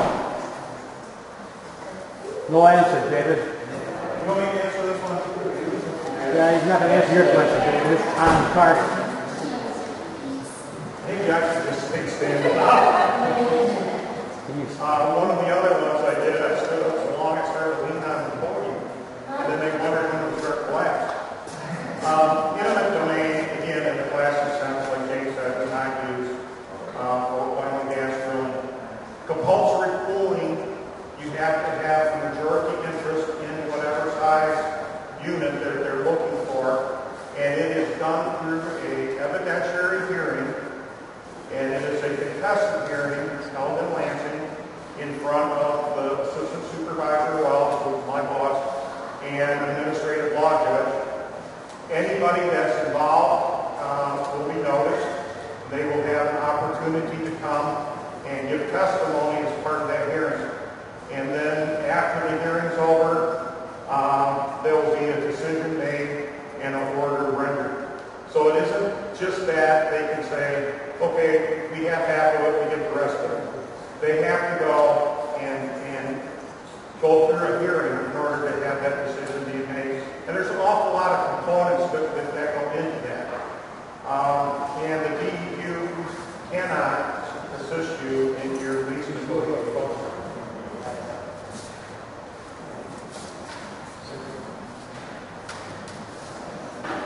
Oil and gas companies place the oil and gas leases of record in your local county registered deeds.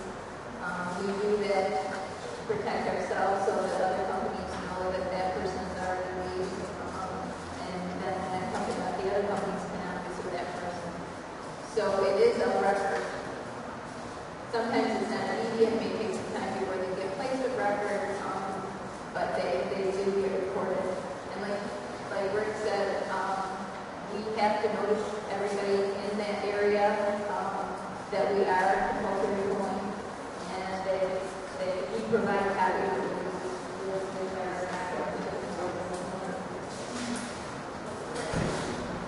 Sorry, can you clarify that? You said did you say when you're approaching someone, you provide the documents to that landowner about pooling? No. I mean, if they ask the question, I'm sure the landman would answer the questions to the best of his ability. But they talk about their neighbors signing it or not?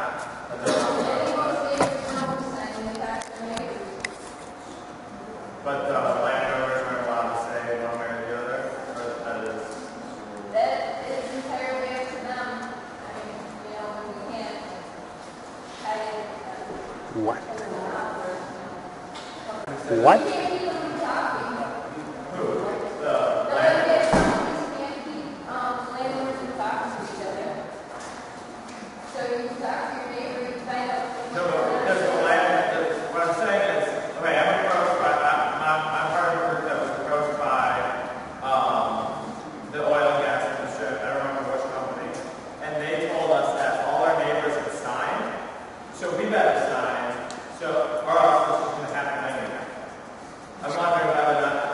That's funny. To disclose what neighbors are signing to in order to influence my Yeah, he uses the attorney.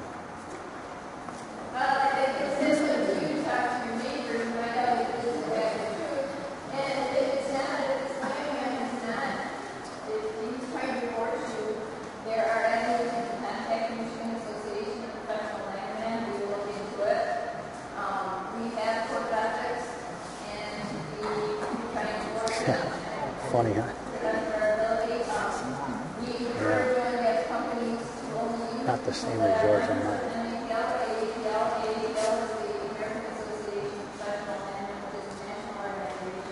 And they too have court ethics that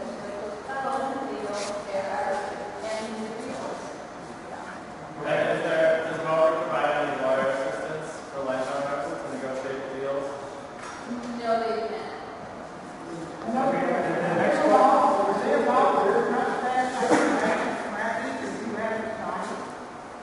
They are not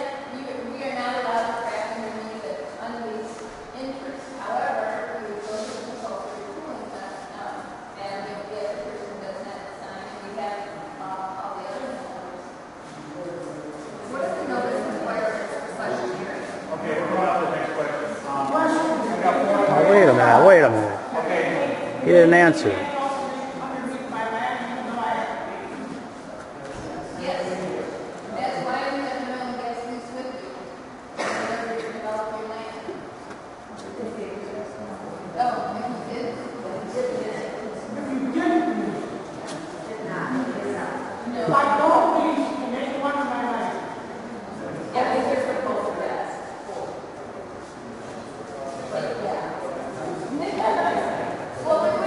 Is that funny?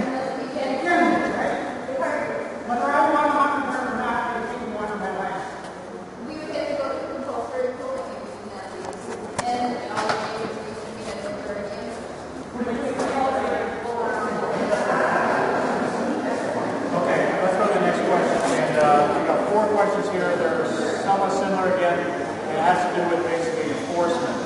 And it says how many boots on the ground well inspectors are there? How many boots on the ground well inspectors are there? And the secondary question is a little bit different, but how many hydraulically fractured wells are in Michigan?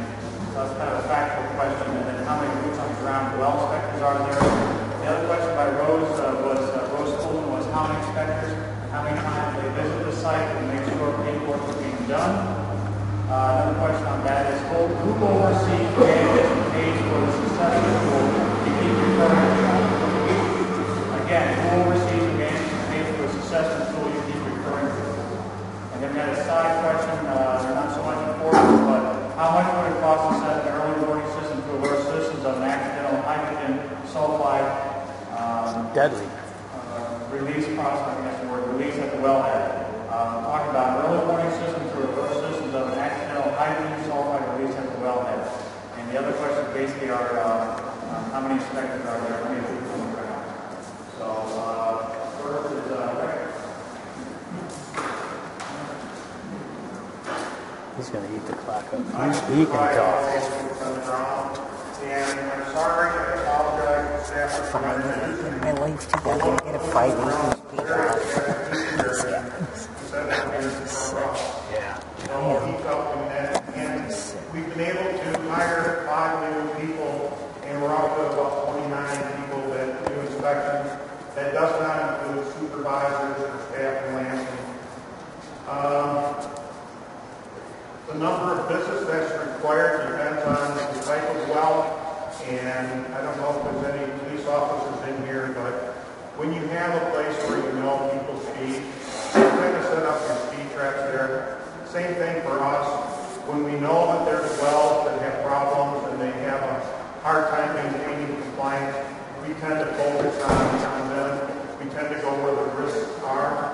We have priorities that we have written out, a policy for that basically takes a look at the risk of each type of well and the number of visits for that well reflect in that risk.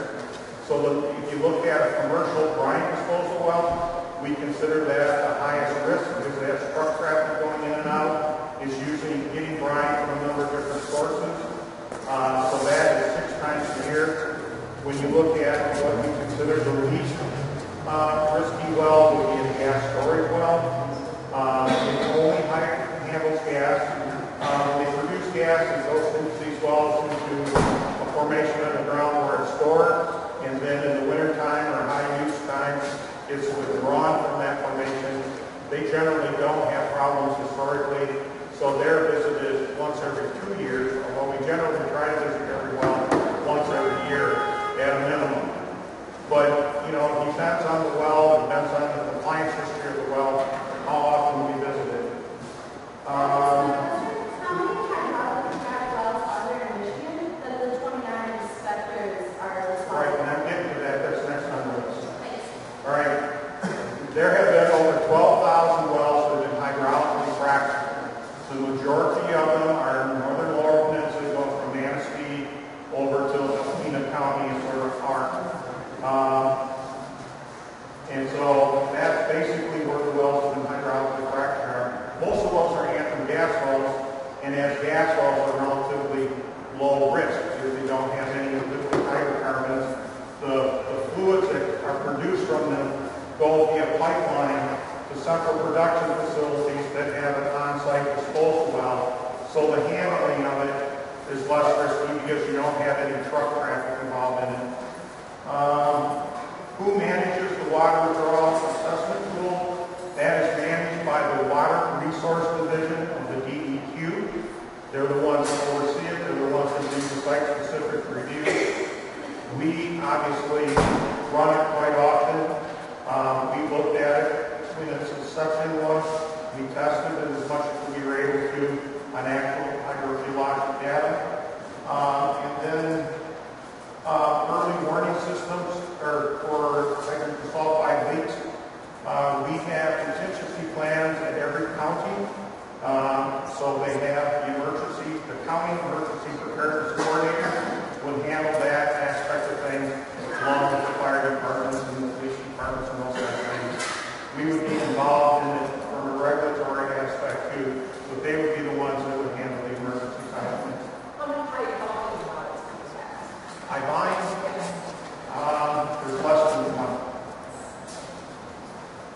So Greg, that was my question on the only visit the site once a year? That's the minimum we try to. It depends on the well.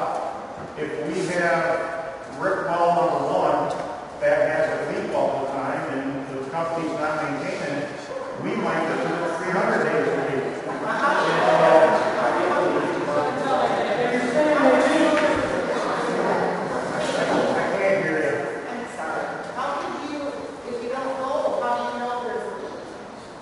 We know the history of the wells, we know the history of the company. We have, probably done, last year we did over 18,000 inspections. And that was one of our lowest years because we had so many retirements. We have had years that we were fully staffed like we are now, that we've done 33,000 inspections. And so we're out there a lot. But, a lot of their priorities have changed. The hydraulically fractured wells take more time in the permitting process. We have done 180 of these kind of forums, and of course they take time and things from staff. We have to go to more hearings and things like that, which take away from the inspection times. And so we like to do more. We're trying to do more. We've added 5 new staff in order to try to do more. And I'm the person that's responsible for that. I'm the person that runs the computer queries to see where we are every month, to see where things need to be propped up, if you will. We are doing right now a workload analysis of all our staff and all the jobs that they do to see what we need as far as additional staff, so we can ensure that we are in fact adequate staff. So if you have a driller that has been fined before, then you're going to watch it closely. Absolutely. Why, if there's a well that's repeatedly not in compliance, why are they allowed to keep operating? Why don't you shut them down? Why do they have to keep going out? Just like anything else, it has to go through the legal process. I wish I had, now I can if there's an imminent threat. If there's an imminent threat to the public health or the environment, I have the authority to shut them down right there and there in the spot. But if it's something that isn't an imminent threat to public health and safety or the environment, then we have to go through the legal process. How many times have you shut something down from imminent threat? How many times have you shut something down from imminent threat? Kind of like Monsanto?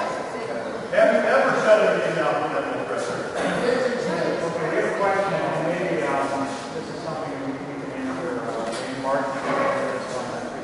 The DEQ has the right to approve permits, but doesn't have the right way the following to make, then follow the ordinance and zoning of said township.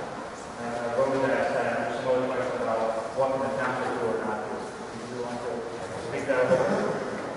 This is Mark Oliver, the Ravenna Township attorney, so he's going to speak a little bit on what the rights and responsibilities of the township are. The township, as you know, has the obligation to protect the public health, safety, and welfare. Can you speak up, please? Yeah. I never made it this last time. The township has the ability to protect the public health, safety, and welfare, but only in places where they've been delegated authority by the state. The township can't come out and say, I'd like to enforce this federal law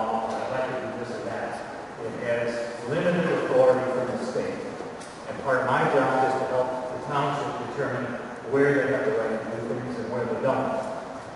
Just to help on that, there's been a mention of this zoning enablement. And I'll read to you the language. It says, a county or township shall not regulate or control the drilling, completion, or operation of oil or gas wells, or other wells drilled for oil or gas exploration purposes, and shall not have jurisdiction with reference to the issuance of permits. We're talking about a permit.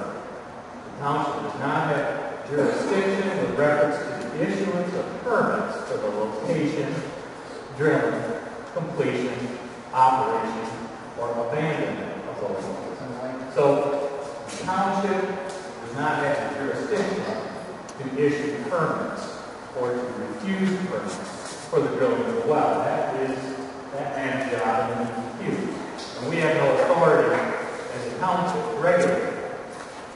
There are things that we do have the authority to regulate. And what I guess I'd like to do is spend just a minute showing you that there was a case some years ago, Addison Township said we want to regulate something. And the basis for that is it tried to find a line of what is permissible to regulate and what is excluded by that language I just read. In that case, there was a facility that was quite a distance away from the oil and gas wells, but it was an oil and gas processing facility. And it was determined that the township did have the authority to zone that. Now, they don't have the ability to exclude it any more than they have the ability to completely exclude any legitimate use within the township. We can't just say, you know, we don't like grocery stores. We're going to exclude them. You often hear mobile home parks as one that in some communities people try to totally exclude, and that's not permitted under the law. So again, the job of the township board with this assistance is to determine where that line is. Just as a practical matter, the fracking issue, while it's a tremendous point for discussion, and I'll see if you notice that, fracking is considered the completion of a well. What it is to kind of use regular terms, what you do is after you drill the well, when you are getting the well ready to receive oil and gas, you break up the rock by pushing this water down at high volumes. It pushes that water down so hard that it breaks the rock. And the rock is not, it's not like there's a swimming pool in there. It's in the rock, and by making these tracks and then filling it in with sand afterward, it keeps open a web, if you would, or an avenue of fissures, so that the water will, or the oil and gas will then flow back up the hole. That completion process isn't something that the township can regulate. And I know that there's going to be people who aren't happy about that. And part of my job is to figure out what the township has the authority to regulate and what it doesn't. Some things that it does, it will look at, it will consider, and the township board will make the best decision on that. But there are some things where issuance of a drilling permit, some of those things they cannot legally do. Ravenna is going to roll over into the dead zone. When we fight for our community, Yes. our local township fight up the chain. Yeah. To stop this from happening. We have whole towns against things all over the state, and communities are against it, and big money comes in and says, we do what we want. We're tired of it. Right. Legal authority versus Yeah, do it. Absolutely.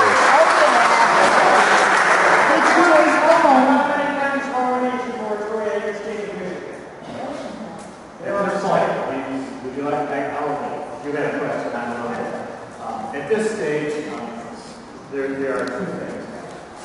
One, there are people who are adopting moratoriums, sometimes legally, sometimes not. And I could adopt, our board could adopt an ordinance that says no one can drive their cars. They don't have the authority. Be smart. My job is to help them determine what's permissible under the law and what's not. And I know about some of these moratoriums who represent communities all across West Michigan, and I know some of the requests. I'm familiar with all of this. The question is, what do you legally have the authority to do? Do we have the authority to say no oil and gas exploration in this township? Or no, we don't? Be smart. We want moral authority, not legal authority. Be smart. Don't be dumb.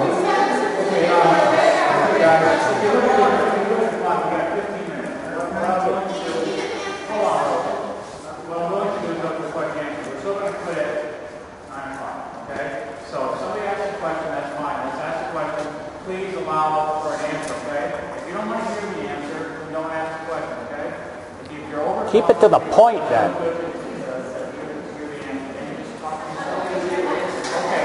Don't ramble. 15 minutes, okay? So if you want to raise your hand and ask a question, I'll go over it.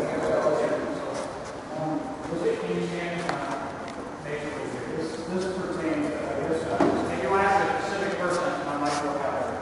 perhaps this might be directed towards Rick or James. We talked about water earlier, how much water that we were using. Doesn't water always consist within the earth? It's the same amount of water that moves from place to place. It doesn't ever go away. So basically the question you're asking about the amount of water you're using, basically, is that question basically does that water basically recycle? And is there, are we moving My water? question is has anybody nationally ever figured out how much water we're pulling out of the earth entirely? And that's going to affect the whole. It's not just the state. Yeah, right. Our water.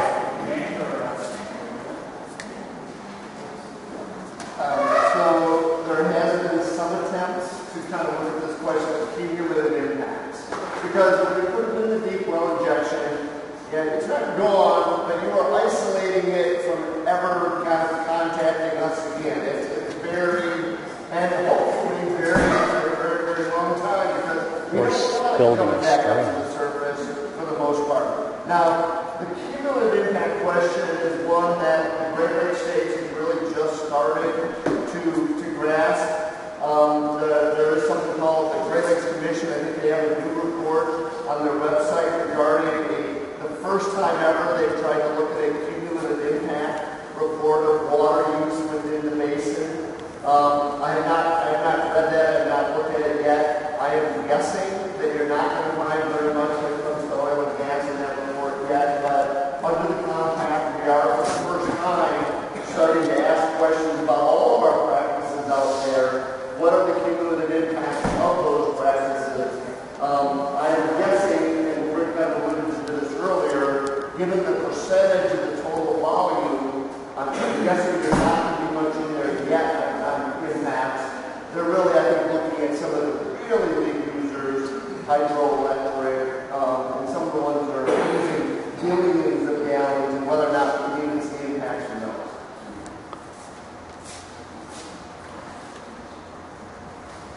One of the things that we're doing as far as our evaluation of the water withdrawal is taking a look at the water budget, the entire amount of water that's in the system, and dividing them up into water checks, which is a very common thing, and looking at the recharge amounts of that, what the final take and transport. In other words, if you were to take a molecule and put a brick on it and track it through the cycles where it ends up, we're taking a little bit of a look at that.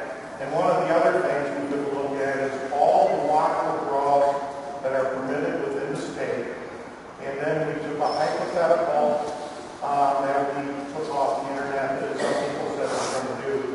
And if you had 100 wells that were going to be hydraulically fractured with 20 million gallons of water each, what percent would that be of the total withdrawal in the state? state in a year, and it turns out it's less than 1%. It's currently 75% of the water that's withdrawn in the state for all purposes in a year.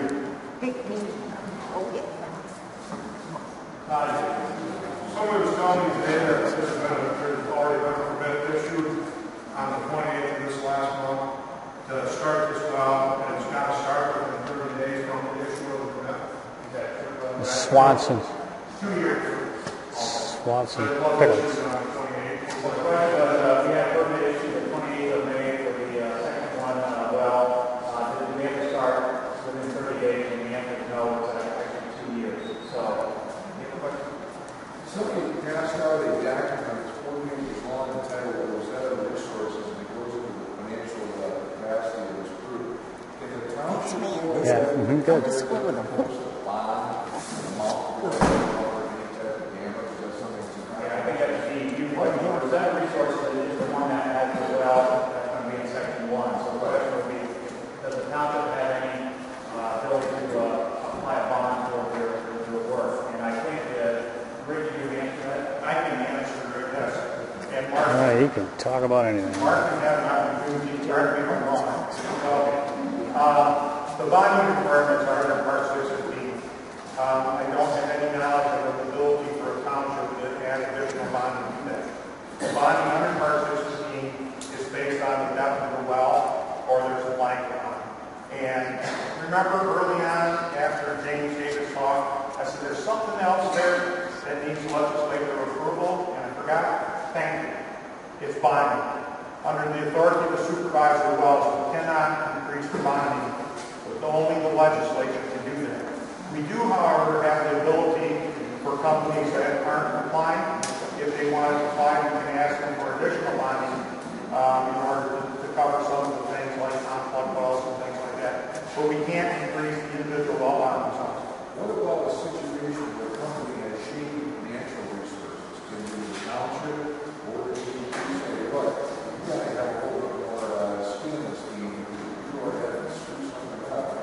You're not going to be able to cover, you're not going to be able to cover the bond, you're not going to be able to cover any damage from the clause, and you allow a building contractor to do higher insurance and not after we fund it, you start putting in your house and falls on the road, it causes a bunch of damage in your house. The house has to be repaired and stuff. Nobody's going to back them up. Nobody's going to do it. Nobody's going to facilitate with any financial resources to cover the damage that something may cause. And I realize that's the purpose of the bond, but in this case, there's these companies that want to read and sell off their website, and that's something somebody's compacted. This company is not strong enough financially to begin with. It doesn't even cover, doesn't even have any proper insurance. It says everything that applies to every other providers. Our insurance might be inadequate to cover our liabilities.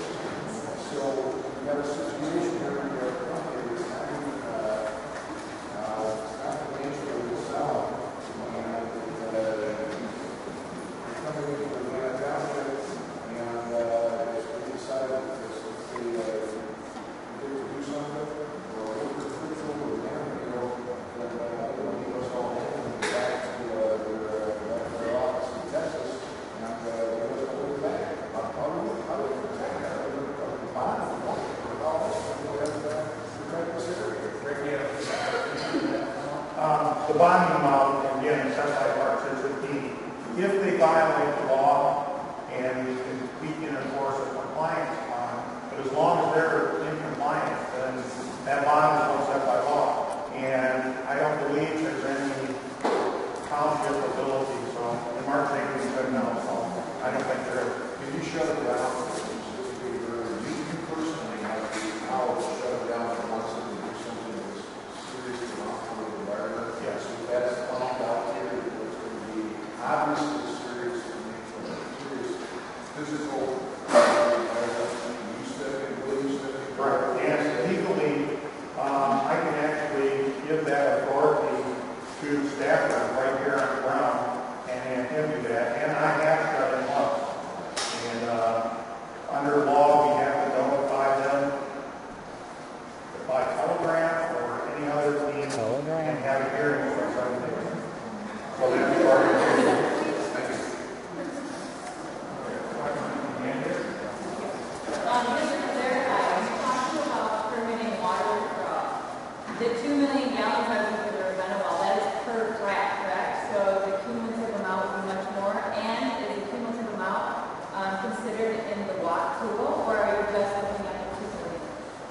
Find out the amount of water being used, 2 million gallons of that just per frac event, or is it total amount?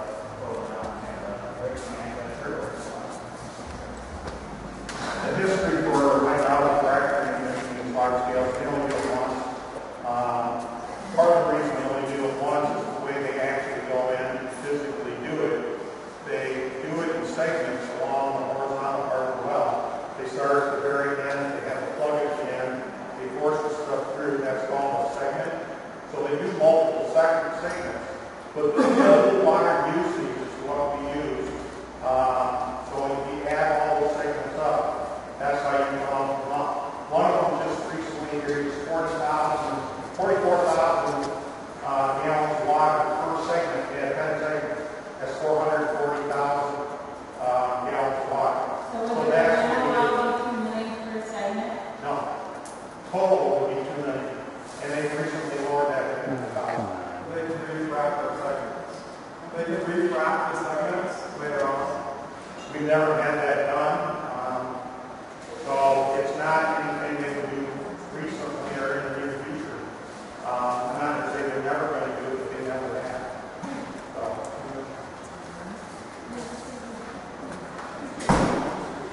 You have a question? Yes, in the 80s I worked on underground storage tanks. I also did hand augering like you can't believe. I've taken thousands of soil samples. I've set thousands of wells, both by hand augering method in the Grand Rapids area, the Lansing area, the Detroit area. I've also worked up in UP once. It was very, very good. Come on, get to I've taken these thousands of samples using hand augers, drilling rigs. I've run them. Do us a life story. I've seen the tight beat cleanup. You have to understand, people, that we're sitting on 600 and 700 feet of till. That's gravel, sand, and clay. That's what we're standing on right now. Below that is what's considered bedrock. That's the hard rock, and that's at sea level. Isn't that ironic? That if this all jello bowl is to be shaken, people will believe that if the New Madrid Fault releases, there could be a tidal wave washing to the ridge. Or some people even look and say it could emulsify, jiggle like jello, like Mexico City. The methane gas at the Arctic ice shelf is awful too. I don't know if you've studied that yet. But I've seen the results in the state. You should be up there. Trying to watch. They should be asking you. People who are trying to make money. And I've watched the results. And we've done what's called land cleanup. There was so little money to clean up the state, we had them determined. People had to determine on their own by hiring consultants whether or not the contamination was going to affect anything. For instance, the water would not be drawn out. So there's hundreds and thousands of sites in the state where it's tight beat cleanup there. And I say to you, I thank you for your service to the state. It's very difficult. I know. I worked for the state almost 10 years. So how can we trust the big money to follow through when the state has so little resources? And there was 60,000 underground storage tanks that we removed in the 80s. And I don't know what percent of them are on tight beat cleanup, which is called natural attenuation, meaning we're naturally allowing the vapors, the gases, the oils in the soil and the groundwater.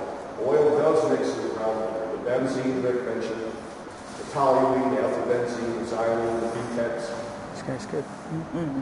You have a difficult job. James Cliff, thank you too for representing us, the people. Sue Benson, I understand your line. I understand that you're representing the oil and gas industry. Thanks to the panel, to all of the people who were here to work on this, to make this better. Thanks to the Barrington Township Supervisor. But I ask the panel to respond.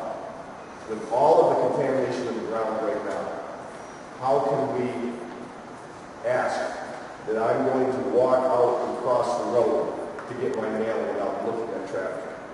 I've seen everyone, if they look online, if they watch TV, you've seen gas wells that have created problems with people's drinking water where they can take a lighter and light the water coming out of the faucet. There's cases of earthquakes that have been reported in Oklahoma from fracking. Yep. There's cases of Cloisterman's sleeping. So all of these are questions Watching TV at the Jew Zone. to the people of the state of Michigan. We're being represented by 2 of the 3. Yay!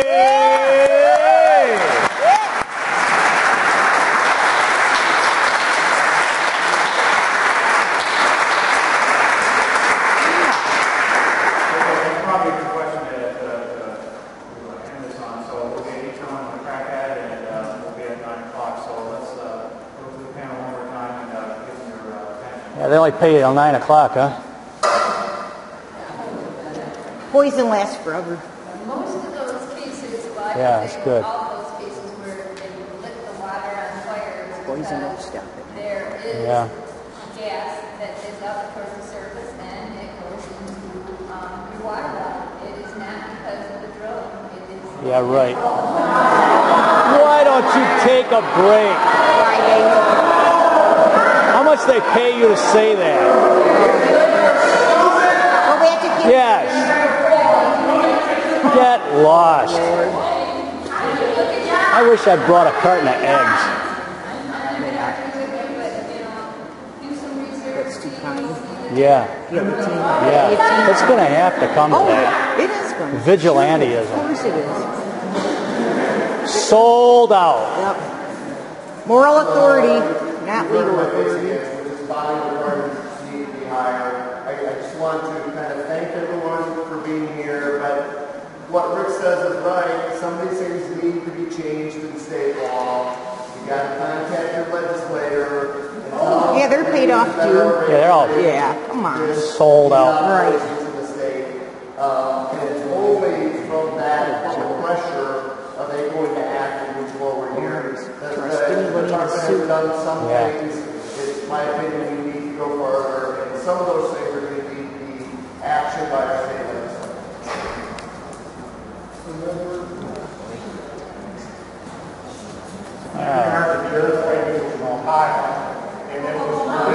What about the Louisiana sinkhole?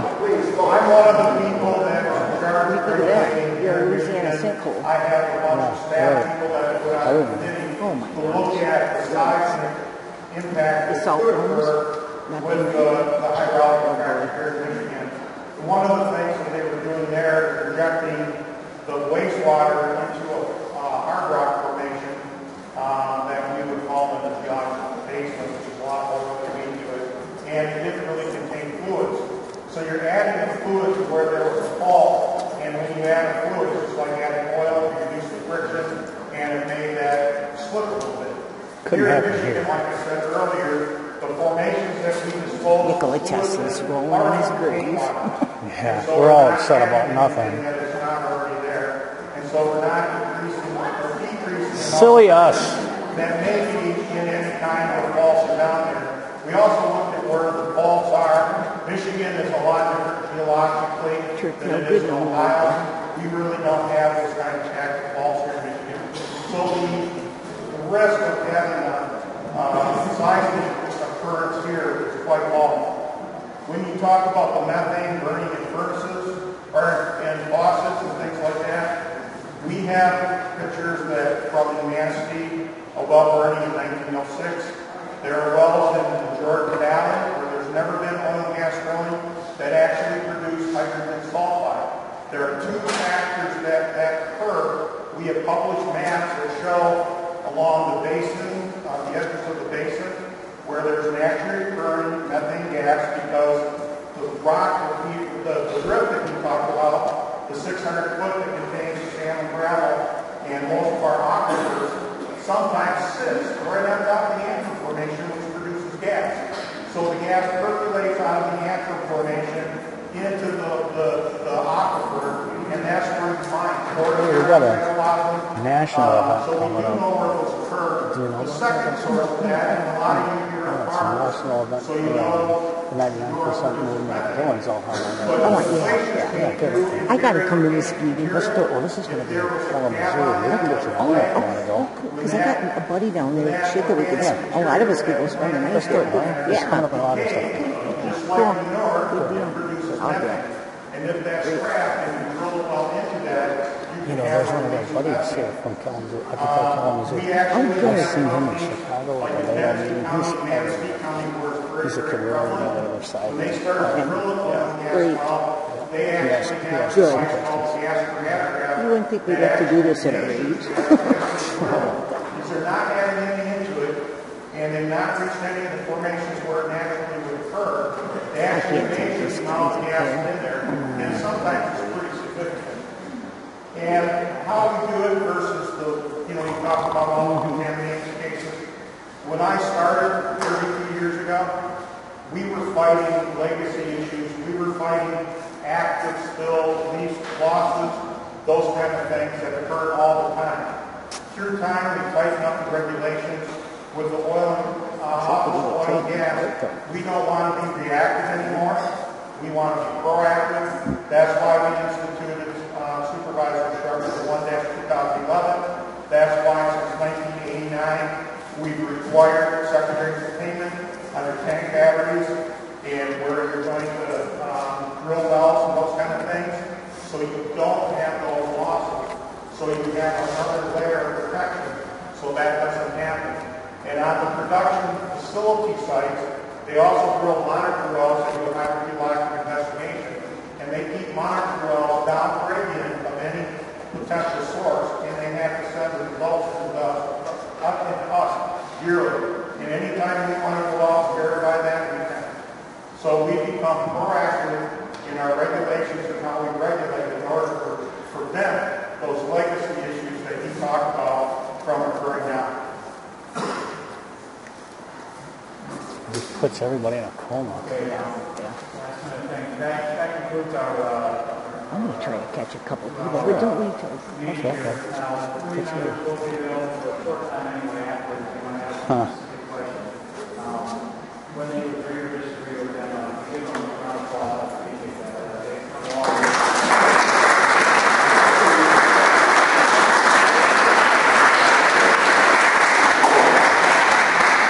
So with that, the meeting is concluded, and we'll be up front here for a little while anyway to answer specific questions.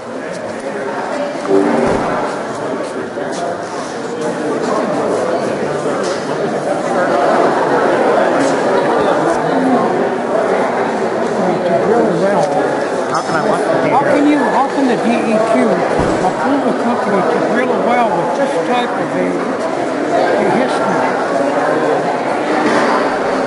This is right out of their website. They don't have adequate insurance. In Michigan, if they have adequate bonding, that's what we base it on. Here's what you're worried about. Look at all of this right here.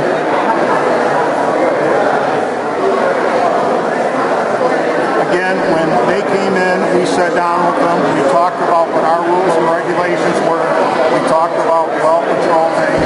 If they follow our rules and regulations, they shouldn't have these things.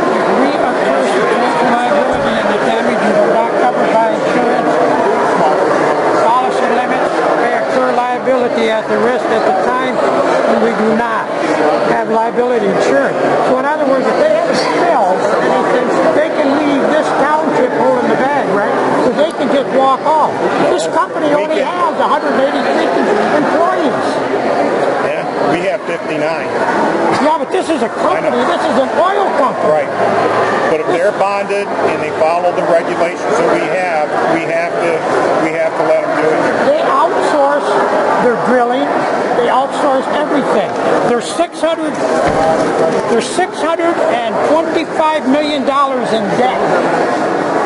They have no operating capital at all. Right here, working capital.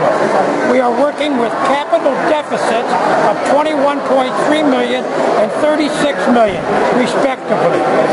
We believe we have adequate available under our credit facility. They're not even operating with their own cash. And why is it you aren't sitting up here and they aren't asking you the questions? I mean, they don't know what you're talking about, or they're denying it. Well, us.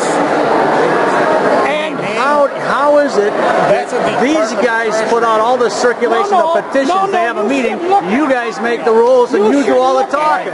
He's got the straight dope. You don't. You got nothing but bullshit.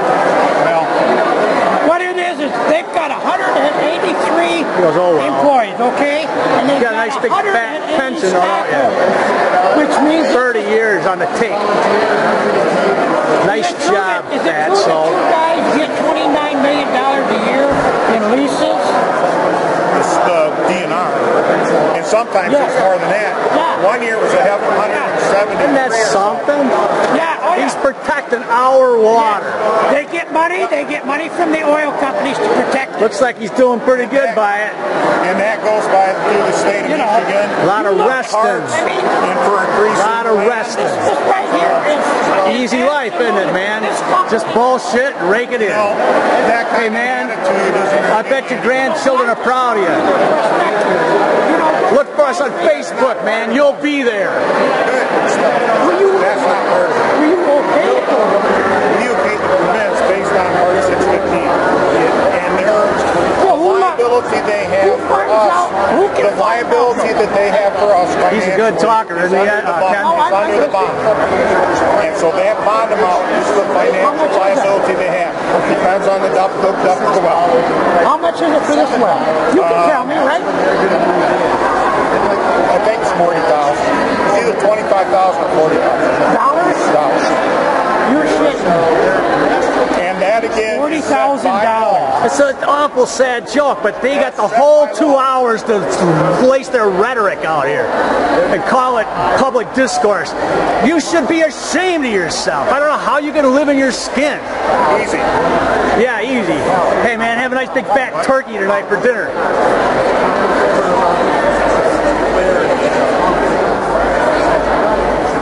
Good people like you all through history, man. Scum. Why didn't you give me your name, number, and all that stuff? He can't think. He's clacked out, man. I just don't, that was a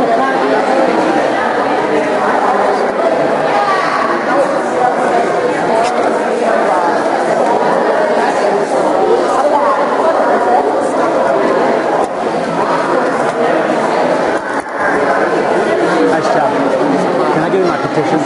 What? Can I give you my petitions? No. All right. Anybody here who can take them? Are you guys local, Ravenna? I am, yeah. You are?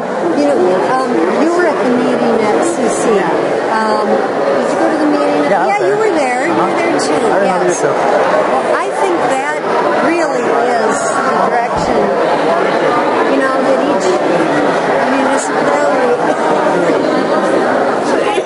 needs to put pressure on their elected officials to get ordinances in place that make it difficult and unpleasant to consider. Yes, absolutely. All the ones that I run into are about as lazy and stupid as this guy over here from that line. That one right there. They are interested. Yeah, they're interested in anything. If they get paid to go, they'll go. If somebody pays them to go, they'll go. It's a lie. I'm talking about same thing. Elected. Something. Good luck with yours. But ours, there was nobody from Muskegon or from Muskegon County that thought Muskegon community. They don't care. Why would they care? They care about one thing. That's just the next meeting. Well, you and I care. It's our job. It's our job. We can't rely on the press. We can't rely on your office. It's got to come down. We have a responsibility for our office. Oh, I know. Then we have to exert the pressure on the people who actually can make the move. Like these people, like there's nobody representing What about the people who circulated the petitions and got this meeting after all that resistance? They got the meeting. They weren't even allowed to talk.